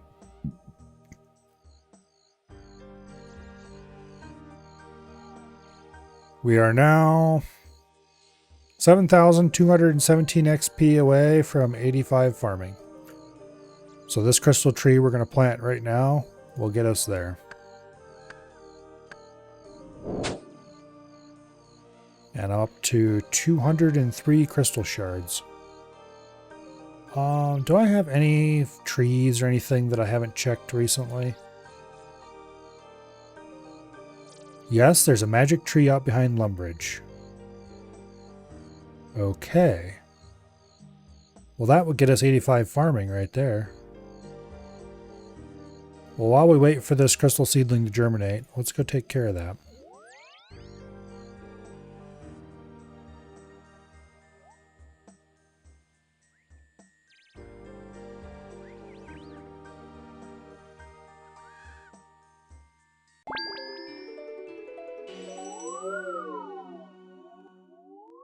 Yeah, let's restore our run energy. Okay, now off to Lumbridge. Check health, magic tree. Yeah, this will get me... This will almost certainly... I'm not sure how much XP that's actually worth. But this will almost certainly get me my 85 magic.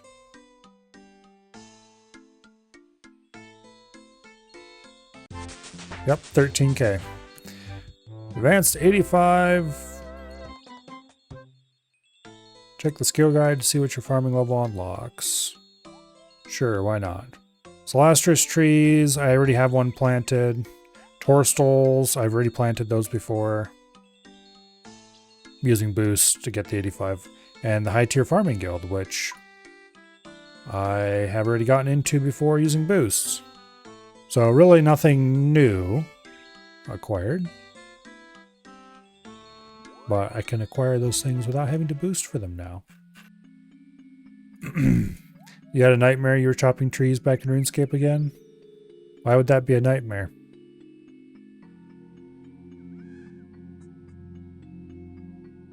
Anyway. Hello, Soupstalker.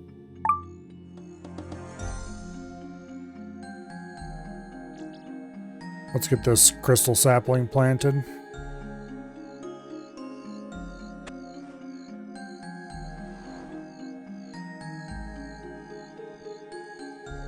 Okay, put the bucket back away at the leprechaun. Drop the bronze axe. And let's take a little side trip to the farming guild to wander around the high tier area for a little bit. Which I don't have a spirit tree at the farming guild. Would be kind of nice to have one.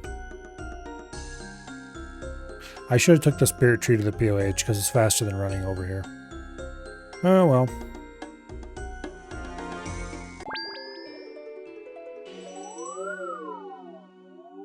Ended up switching to Starlink.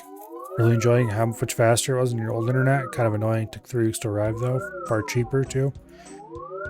Yeah, I remember I was looking at Starlink some when it was first announced.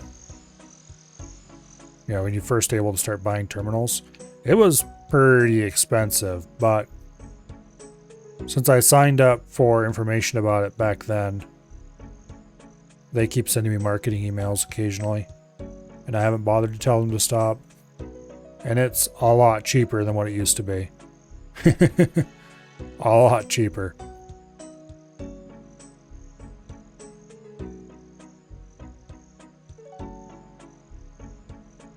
Where do I want to go?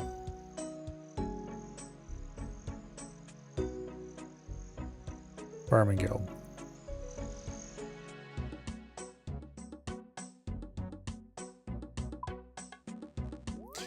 Yeah, it was like $500 or something absurd for the kit. And then like $100 a month or some bullshit. It was definitely a thing. Let's go ahead and rake the redwood tree patch. For no particular reason other than that's the only patch here that's not raked.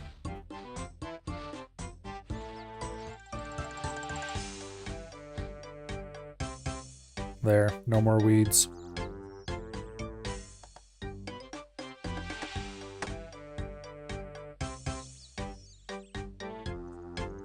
You can see, obviously, I boosted to get in here already before. Oops, gave back my spade. Okay. I have a dragon fruit planted here, which I'm going to leave alone. And I have a Celastris, which I believe is the last of those seeds that I had. Yeah, it is. So there's no reason to harvest it right now either.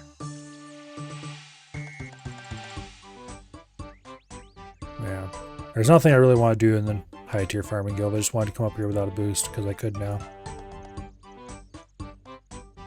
I'd kind of like to go murder Hespori, but that's the only Hespori I have.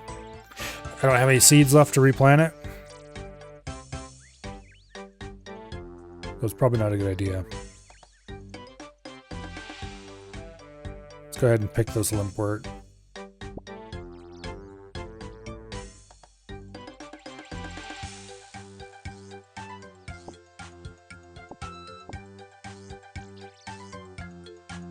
I need to be more diligent about harvesting my limpworts. I want to get rid of those seeds in my seed box as fast as possible. And also I need the limpworts for herblore training once I'm done with Barrows.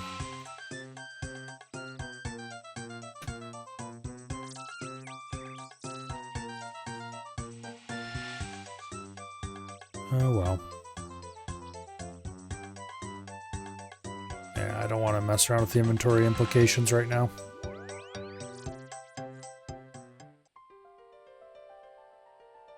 Alright, let's go store these limpworts.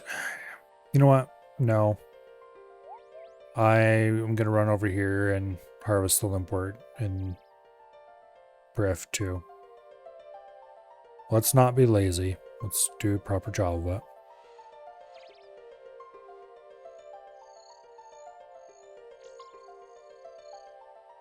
Yeah.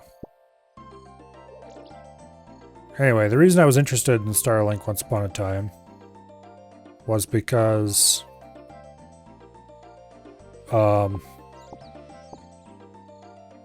we couldn't get internet where we lived at the time. Except satellite, obviously, or dial-up.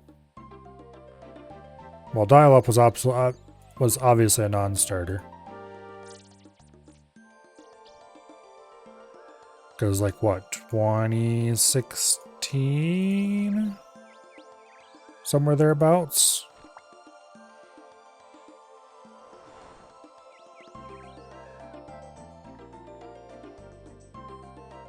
And it was pretty obvious dial-up wasn't going to cut it.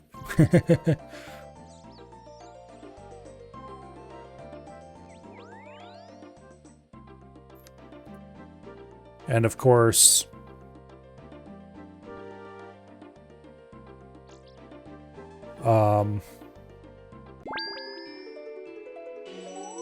satellite wasn't much better at the time. Because in the dark days before Starlink, satellite internet came in two flavors. There was the really high latency, not terribly fast type. that just all around sucked.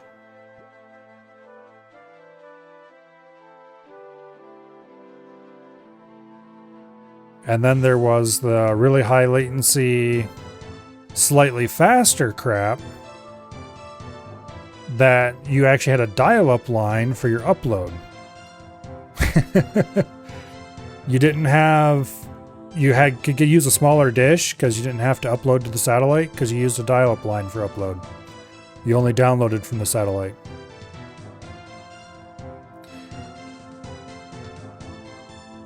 And yeah, if I remember correctly, that stuff was usually faster than the bidirectional. But it wasn't great, let's put it that way. And I don't think the latency was any worse, but it certainly was not any better.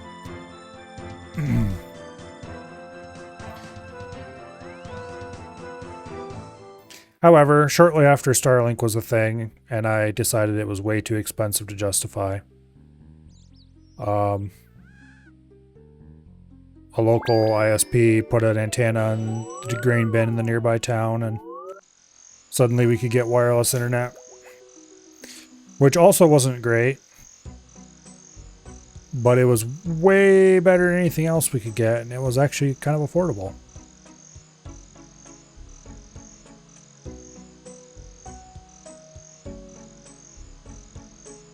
Anyway.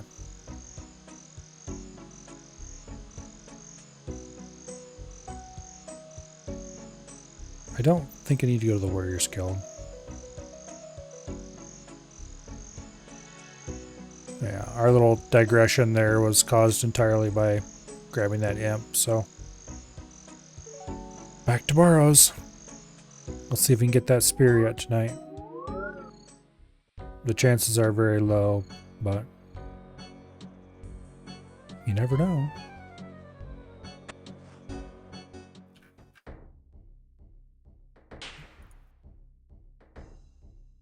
Okay, dark in the tunnels. The power company put fiber out by the farms. Your parents have nice internet. There's fiber running not too far away from where our place... well, I guess it's where Mom and Dad still live. But... it's not a residential... you can't get residential off of it. I think it's some backbone lines in a couple of the major towns in the area. Major towns.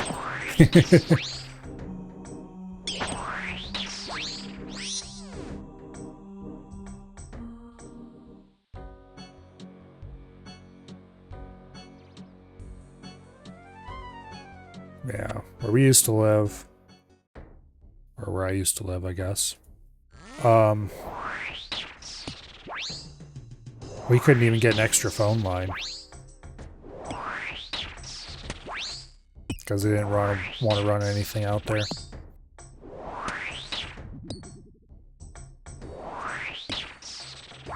They had enough lines for the houses that were in the area, and that was that.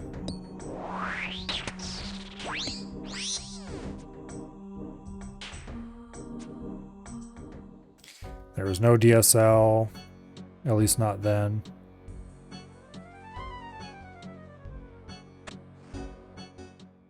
I think that area has DSL nowadays, though. I don't know why you'd ever want DSL in 2020 something, but...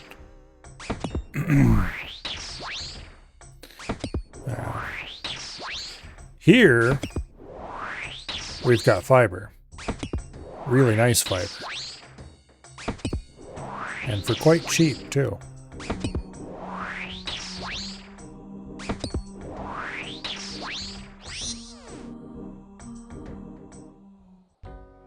So I pretty much have effectively unlimited up and download. It's not actually unlimited, but it's close enough that you can't tell the difference.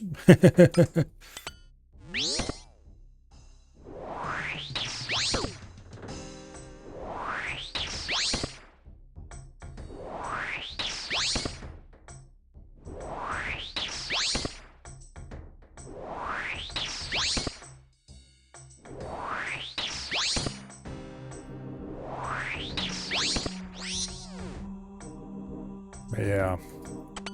Starlink.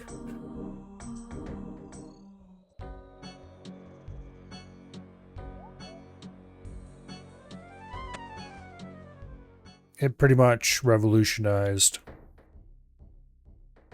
rural internet access.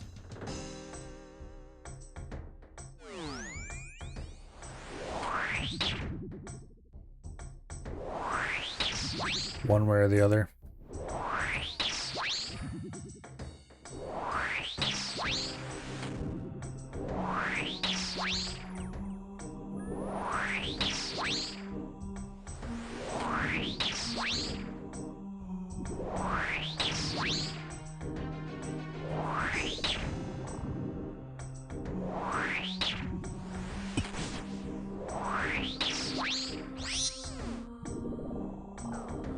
Okay.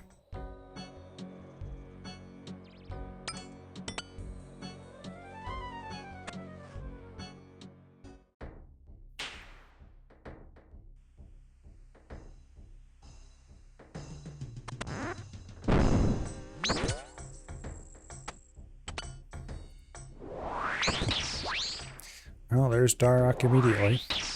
Yeah, every other Barrows Brothers max hit is like 23. His max hit is 57. Technically, I believe Darnok's max hit is also 23. And 57 is only his max hit when he's on 1 HP. Because his set bonus gives him more damage as his health goes lower.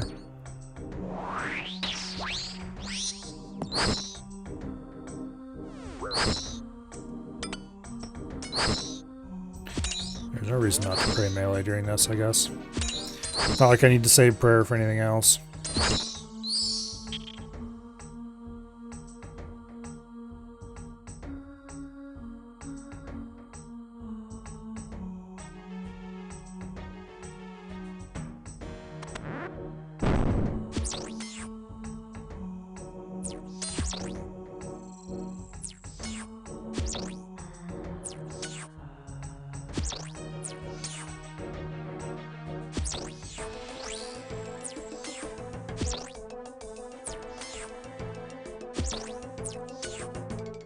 Man, it's kind of funny in a way. All the time and money that was wasted by the government trying to get ISPs to actually provide high-speed internet to rural customers. For years, like nothing got done of any real use except obviously money went straight into the money hole. Then along comes Starlink and boom. No government money required. Suddenly everybody can get top tier service, no matter where they are. I shouldn't say top tier. It's still got more latency than good fiber would or whatever. But good enough service. Honestly, probably even better than good enough. From what I've heard people say.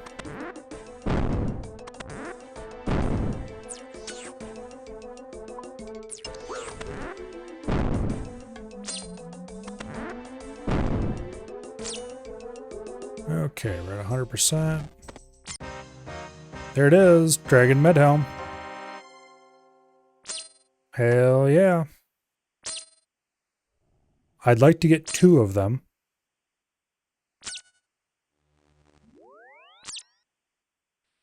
But there's the first Dragon Medhelm.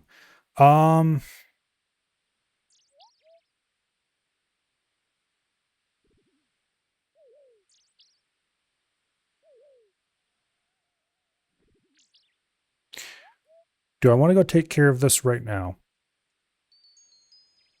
Okay, because the Dragon Medhelm, there's 2 stash units that can hold it. Where's the wiki page for this thing? Okay, here we go. Dragon Medhelm. The 1 stash unit takes the Dragon Medhelm, the Barrows gloves, and the Amulet of Glory. All 3 of those items I currently have in my inventory.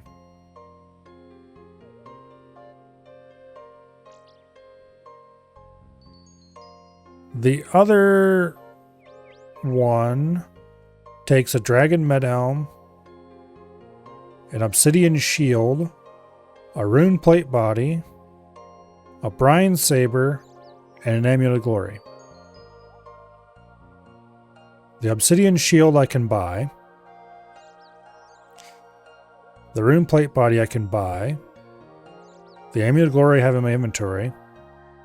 The brine saber I would have to go farm out. It's a 1 in 512 drop from a relatively easy to kill monster. Yeah, 1 in 512. From a brine rat, which I don't think there's anything special about brine rats. They require Slayer level 47, which I have easily enough. Need to have completed Olaf's quest, which I definitely have done.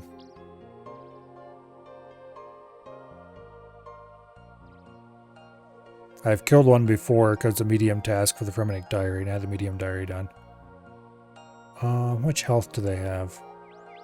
They're combat level 70. They have a max hit of 9. With decent melee armor, I could just go beat the shit out of them until they fork over. Yeah, they have no defenses of any kind. So they'd be easy kills. Do they drop anything interesting except the brine saber? A few runes, some raw fish. That's about it. Medium clues, I guess. Statistically, I'd get at least 2 medium clues trying to farm it out. They can be killed with rat bone weapons. Okay, I have the rat bone mace stored in cold storage. How much health do these little bastards have? Where does it say on the sidebar here? They have 50 health. Okay.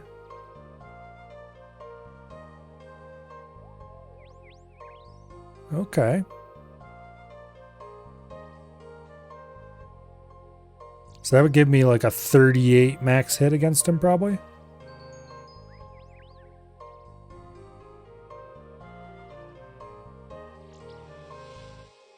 I can go store my void armor.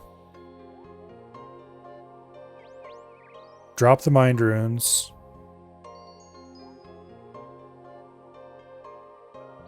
And that'll free up a good bit of inventory. Store this. No, I need the spade to get into the cavern. I just remembered. Yeah, let's go. Let's go get my my rat bone mace, and then we'll murder some brine rats.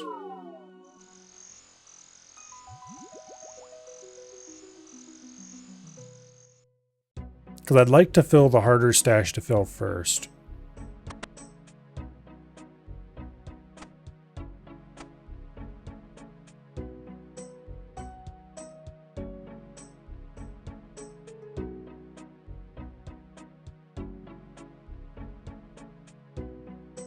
Okay. I don't actually have to drop the mind runes if I don't want to, but I shouldn't need much food for this. Not wearing this armor, but a little food definitely wouldn't hurt anybody.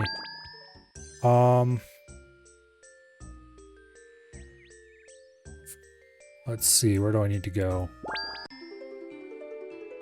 I need to go get my rat bone weapon, which means Civitas.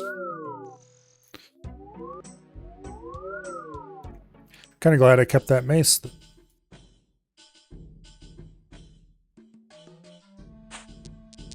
Let's go to Camtorum.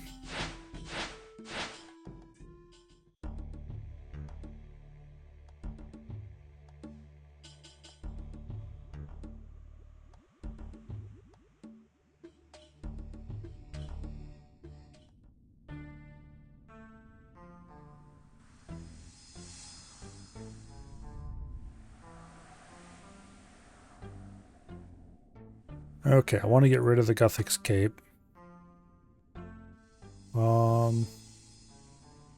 Gommel's Hilt's not useful for this, but also it's not harmful.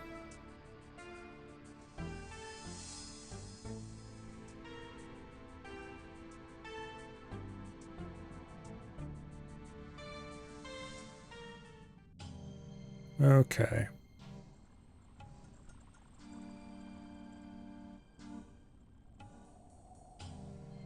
Oh, I don't want to talk to you right now, lady. You're here for the quest, wherever in the hell. I'm not interested in that quest at the moment. Final Dawn. I'm like halfway done with the Final Dawn on this account. I need to just go ahead and finish it. But anyway, we're not here to do the Final Dawn right now. Sometime after Barrows, I need to do that.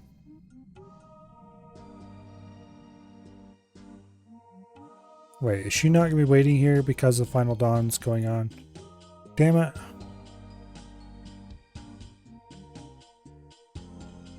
Alright, let's go back and talk to her. Hopefully she lets me reclaim my weapon from her.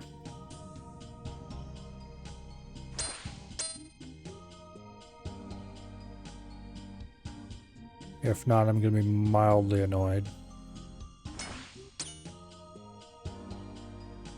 I think you can just...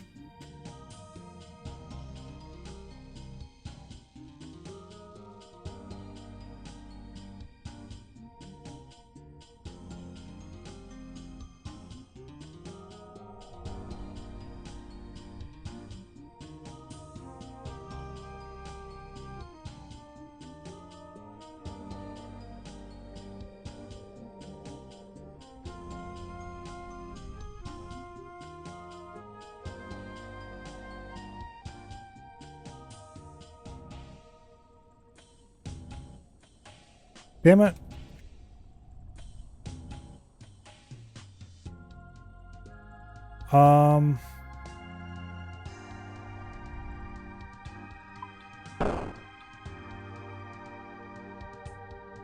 That's fine. We'll talk to her later. There is the other way we can get it, which is to enter the Blue Moon fight, and it'll automatically give our weapon back to us. I believe that's the entrance to the Blue Moon. I should probably check the map. Yes, that is the entrance to Blue Moon. So we'll just go to Blue Moon, we'll enter, we'll get our weapon back, and then we'll teleport out.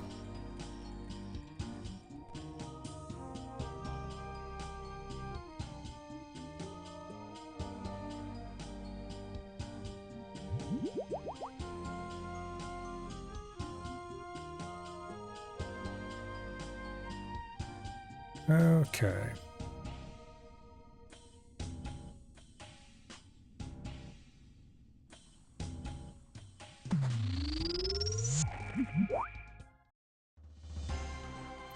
I have my bone mace.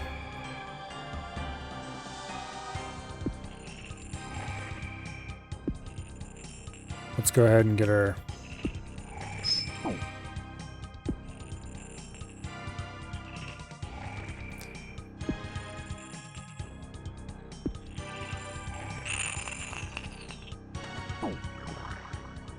Okay.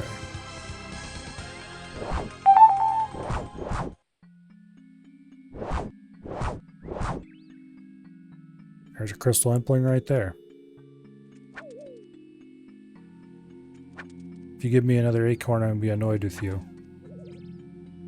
Although I guess it is good farming XP, so I won't be that annoyed. 2 dragon daggers. Okay, sure, why not? I'll alch the shit out of those.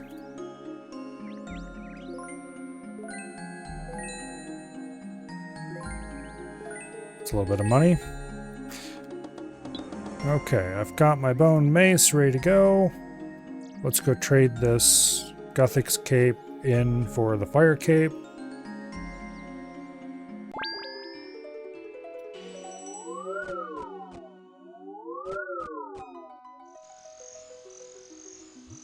Okay.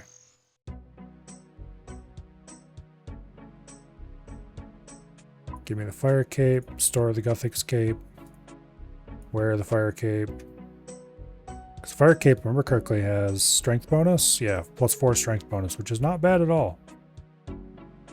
Alright, and then let's go to the Warriors Guild and let's grab by a couple more potatoes. I don't need a huge number of them, but some would be nice. Man, my inventory's full of all kinds of shit right now.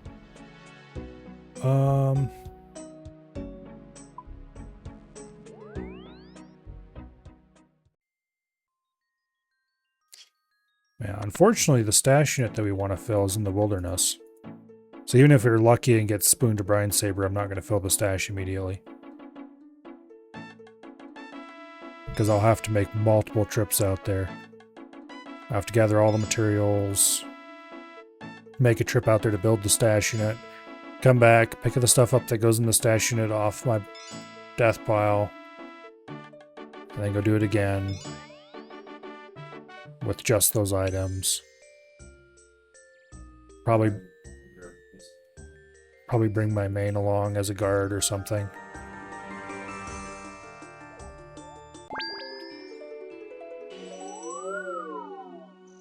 Okay. Let's see. Fastest way to get to where we're going is DKS.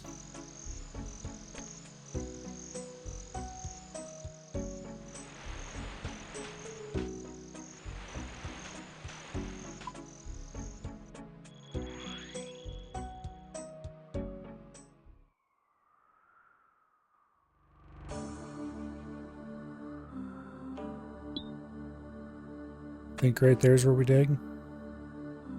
Yep. And there's the brine rats. Let's go kick their little rat asses.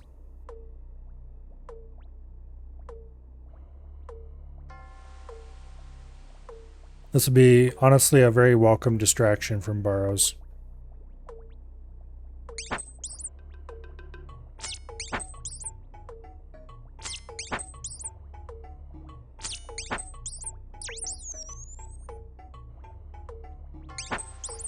Three raw shark. Are they noted? It looks like they are, actually. Okay, I'll take noted shark any day of the week. That's good food.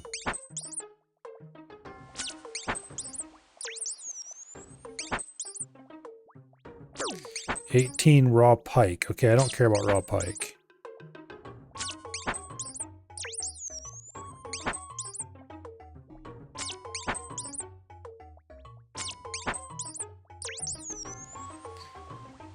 Okay, these things are easy to kill. They go down fast.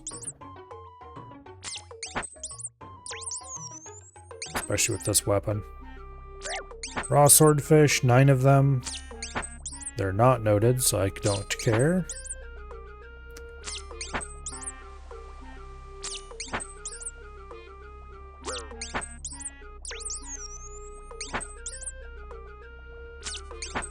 I don't think I've ever farmed out the brine saber.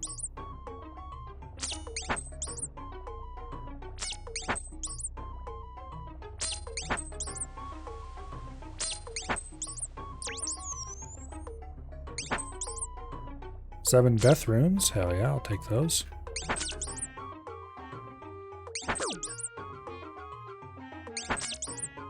Add those to the existing pile of death runes. More death runes.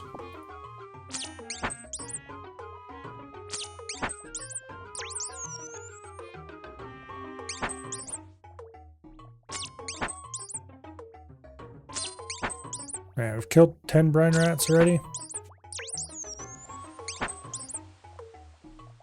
More death runes. Okay, these things don't drop terrible loot, actually. It's not amazing, but I didn't expect it to be. But it's not terrible.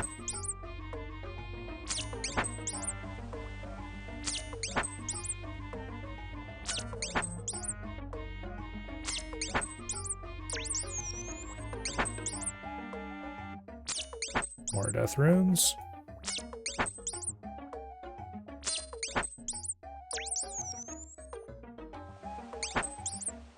Earth runes, don't care.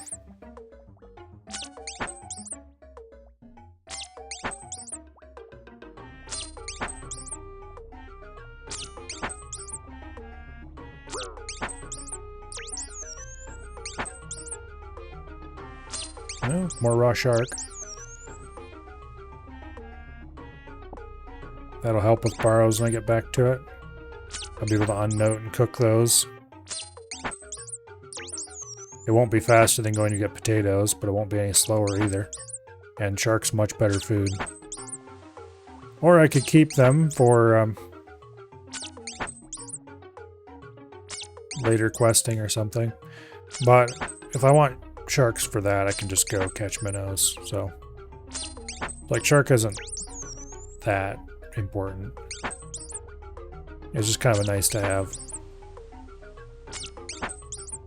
And while we are taking damage, it's very little. Hit the damn thing. Okay, there you go.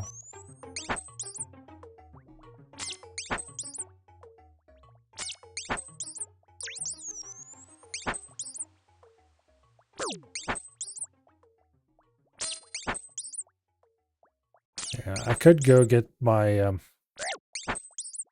Dragon Defender out of its stash, but then our inventory would be really too full. I don't want to deal with that.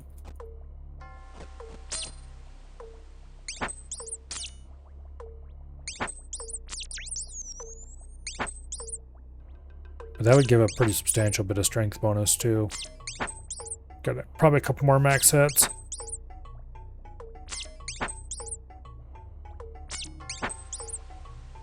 Anyway, it's very unlikely we'll get a Brine Saber yet tonight, but I would not complain. 18 noted raw rat meat. I'm not sure why anyone would ever want that, but that is a drop these guys have, apparently.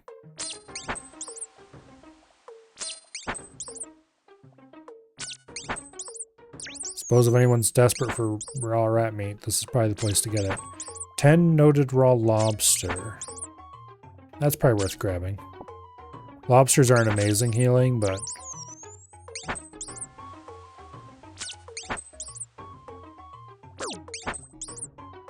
they're not significantly worse than potatoes.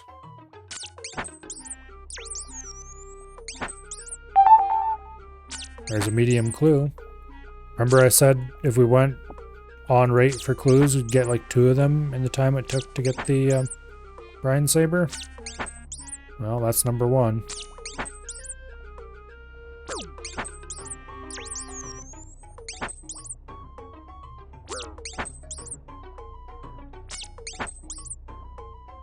And I don't mind medium clues at all because they're just purely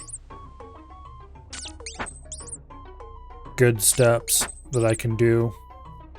I don't think there's any medium clue steps that I can't do. There might be some that require like weird stash items or something. There's more raw lobster.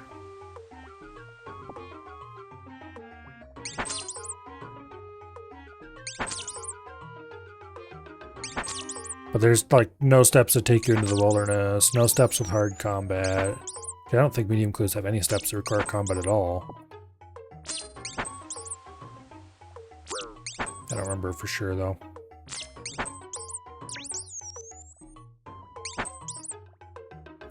Air runes, don't care.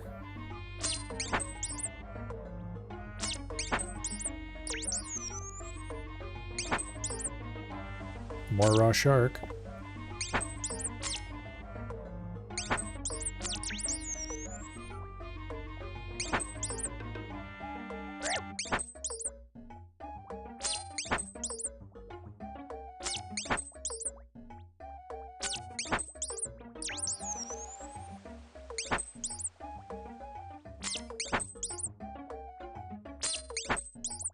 Yeah, we got 35 kills already.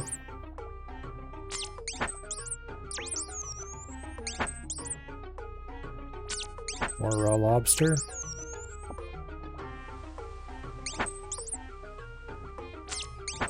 Assuming I don't go like disgustingly dry for this, it might take a couple hours.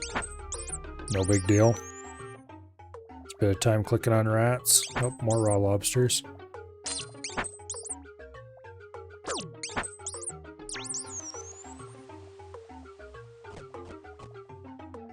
Where? They're there. Death runes.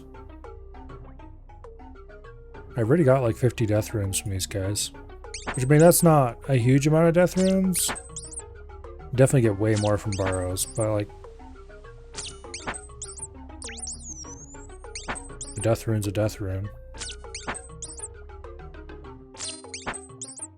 I'll take every one I can get.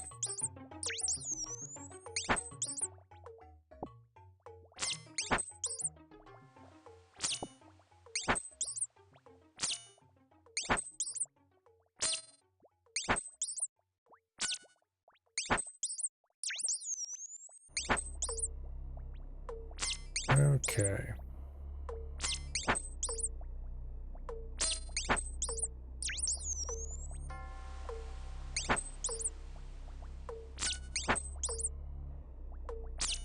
And of course, once I'm done here, I'll go put the rat bone mace back on cold storage.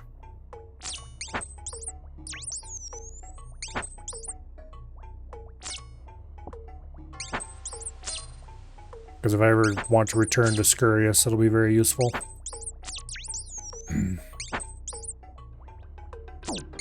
Realistically, I probably never will. But like, Scurious is a fine boss. He can be fun.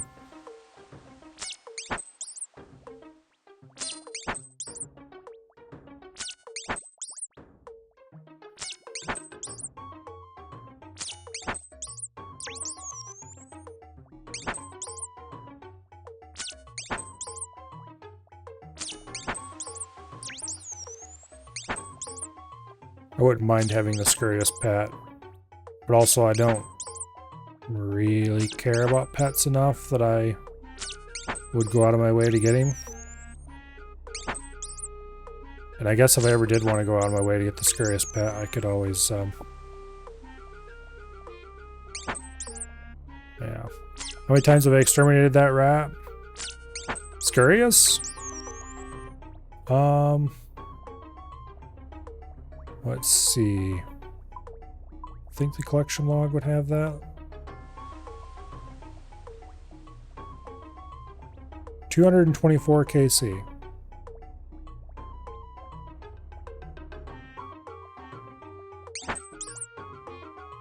And I have 6 spines. I got my first spine at... was it 70 something KC? I went fairly dry on it. And then after that I got a ton of spines and caught up relatively quickly.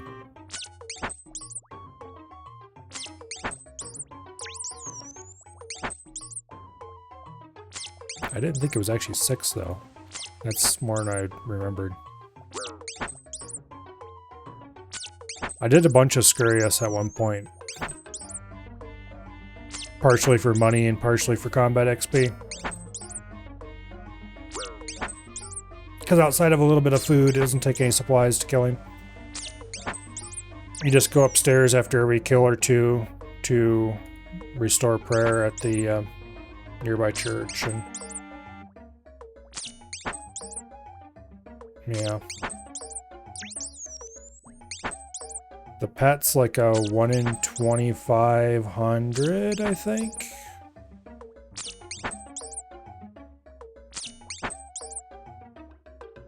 I'm probably wrong on that. It might be like a 1 in 5k.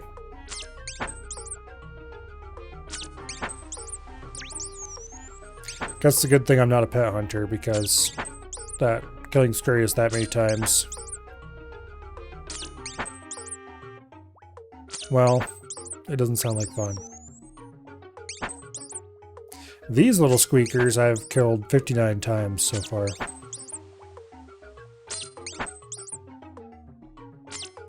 And this one's gonna be number 60 right here.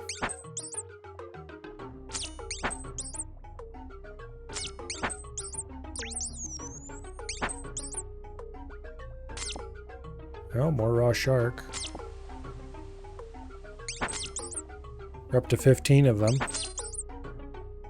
So I didn't realize these guys drop raw shark quite this often.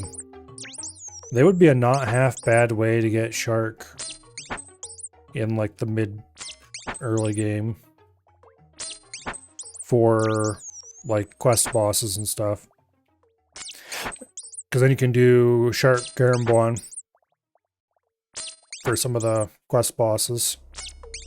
Food.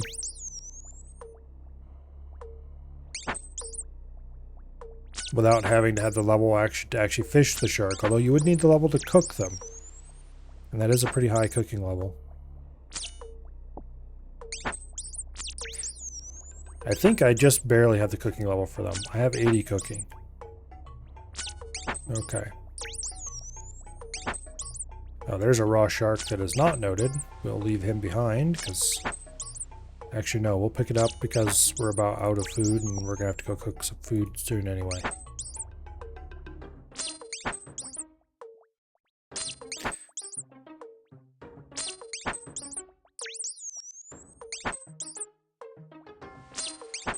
Kinda tempted to grab those swordfish. So I don't have to bother wasting my noted sharks, but also that's dumb.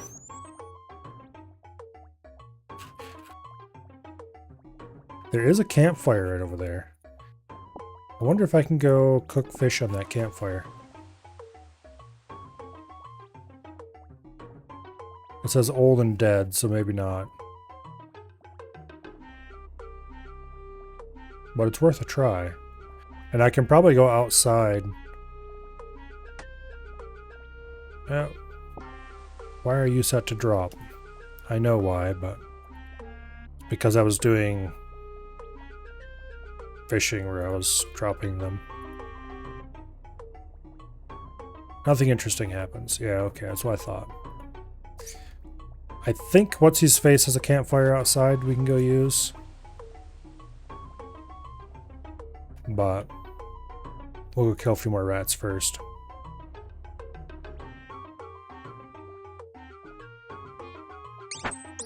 Congratulations, you're rat number 70.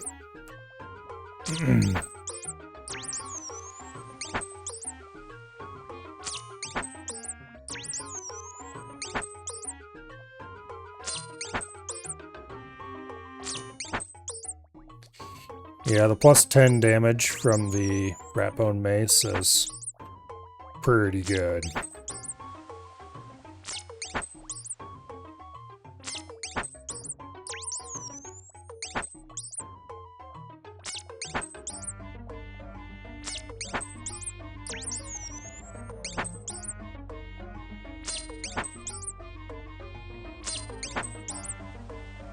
Oh. Nope, 10 more raw lobsters.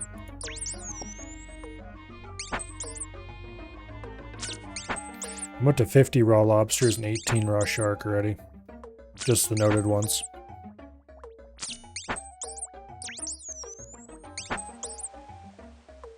There's an unnoted raw shark.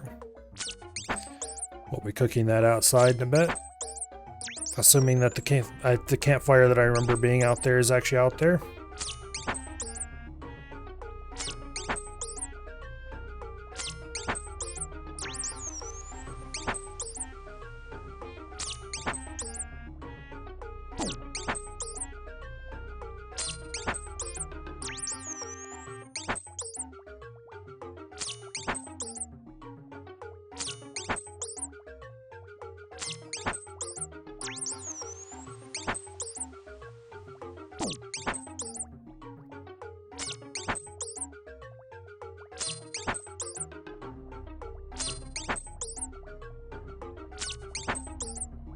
Come on, smack him again.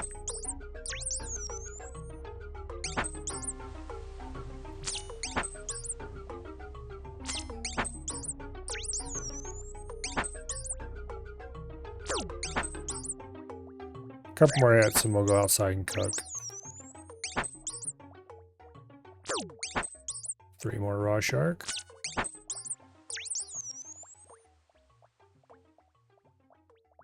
Yeah, let's go out and cook now.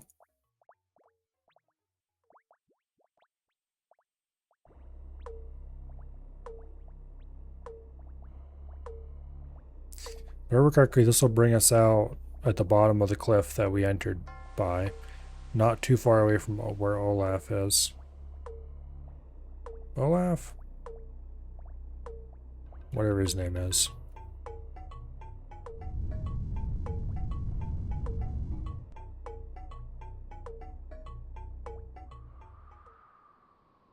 Yep. And there's his fire, which we can hopefully cook on. Yep, we can cook on it. Good.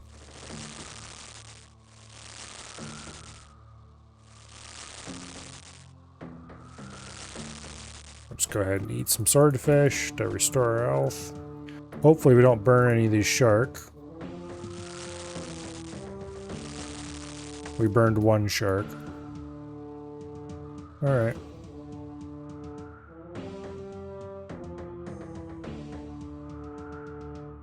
And then we just go back up here, dig a hole, and get back in again and kill more rat.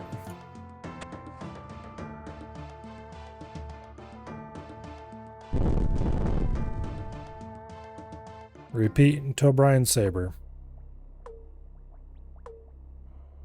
That's 84 kills already, and we've only been here for a little bit.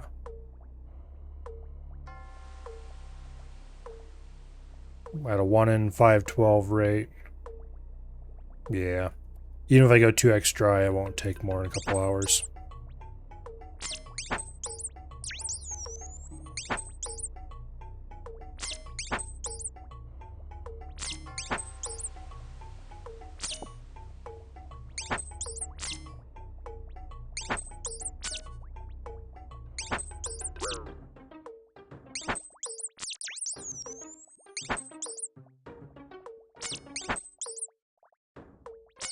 Oh, max hit. Nice 31. Blood runes. That's the first blood rune drop we've gotten from them.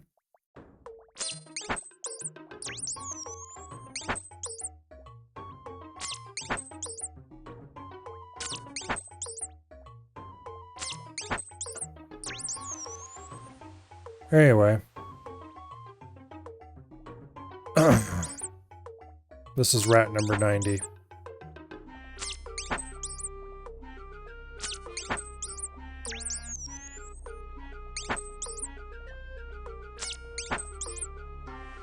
Let's get a quick 100 kills.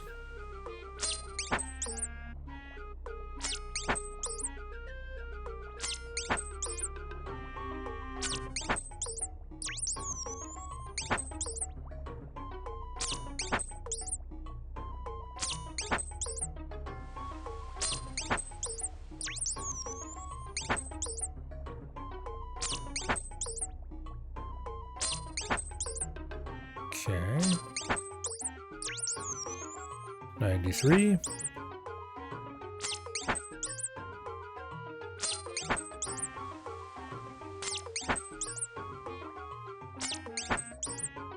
$94. 95.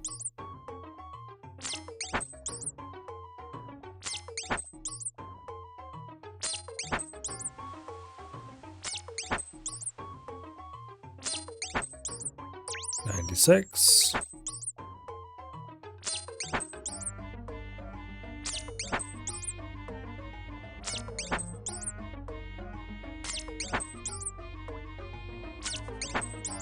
97.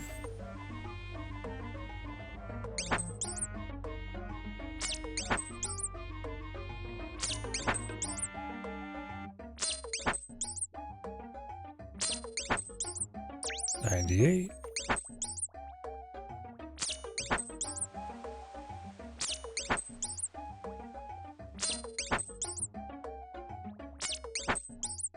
99.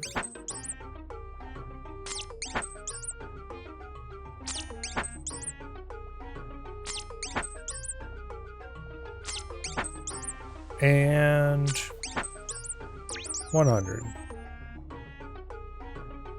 And drop 10 raw lobsters. Sure, we take those. Anyway, it is 10:32. So I'm probably going to continue killing rats later tonight, maybe. And hopefully, I'll get a Brine Saber and be able to fill that stash unit and all that fun stuff.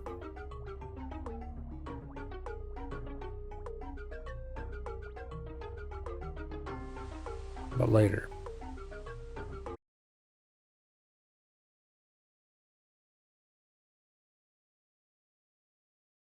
Tomorrow,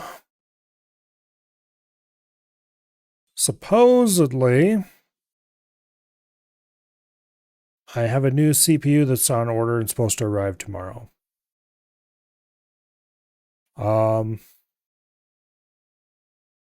We'll see if that fixes the PC. If it doesn't, then I'm going to be very concerned because there's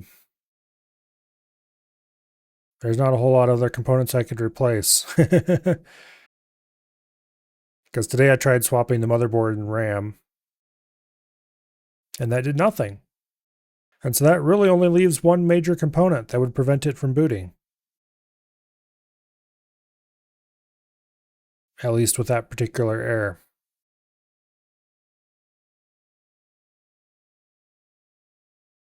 So hopefully I get a new CPU in that system. And I have my game machine back, in which case tomorrow we'll likely play some Timberborn. If the new CPU doesn't arrive, or somehow doesn't fix the problem, then I guess you'll find out if I got a Brine Saber.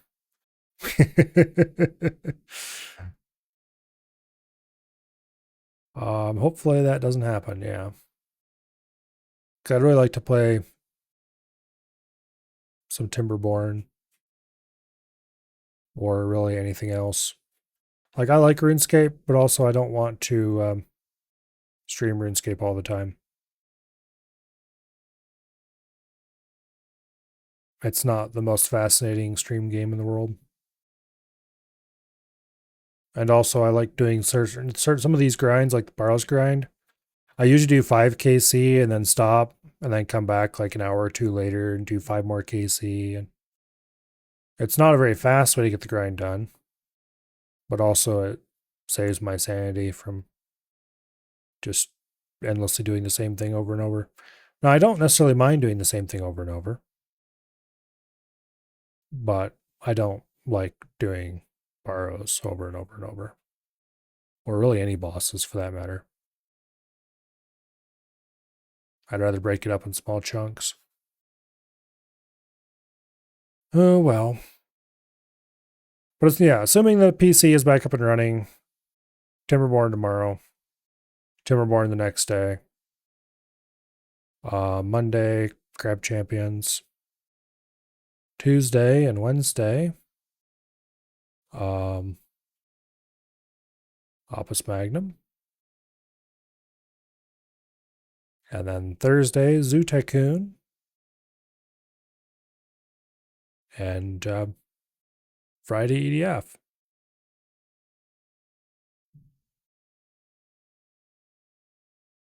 And if the PC is not back up and running, then I guess RuneScape until I'm tired of it, and then maybe I'll consider trying to install something else. In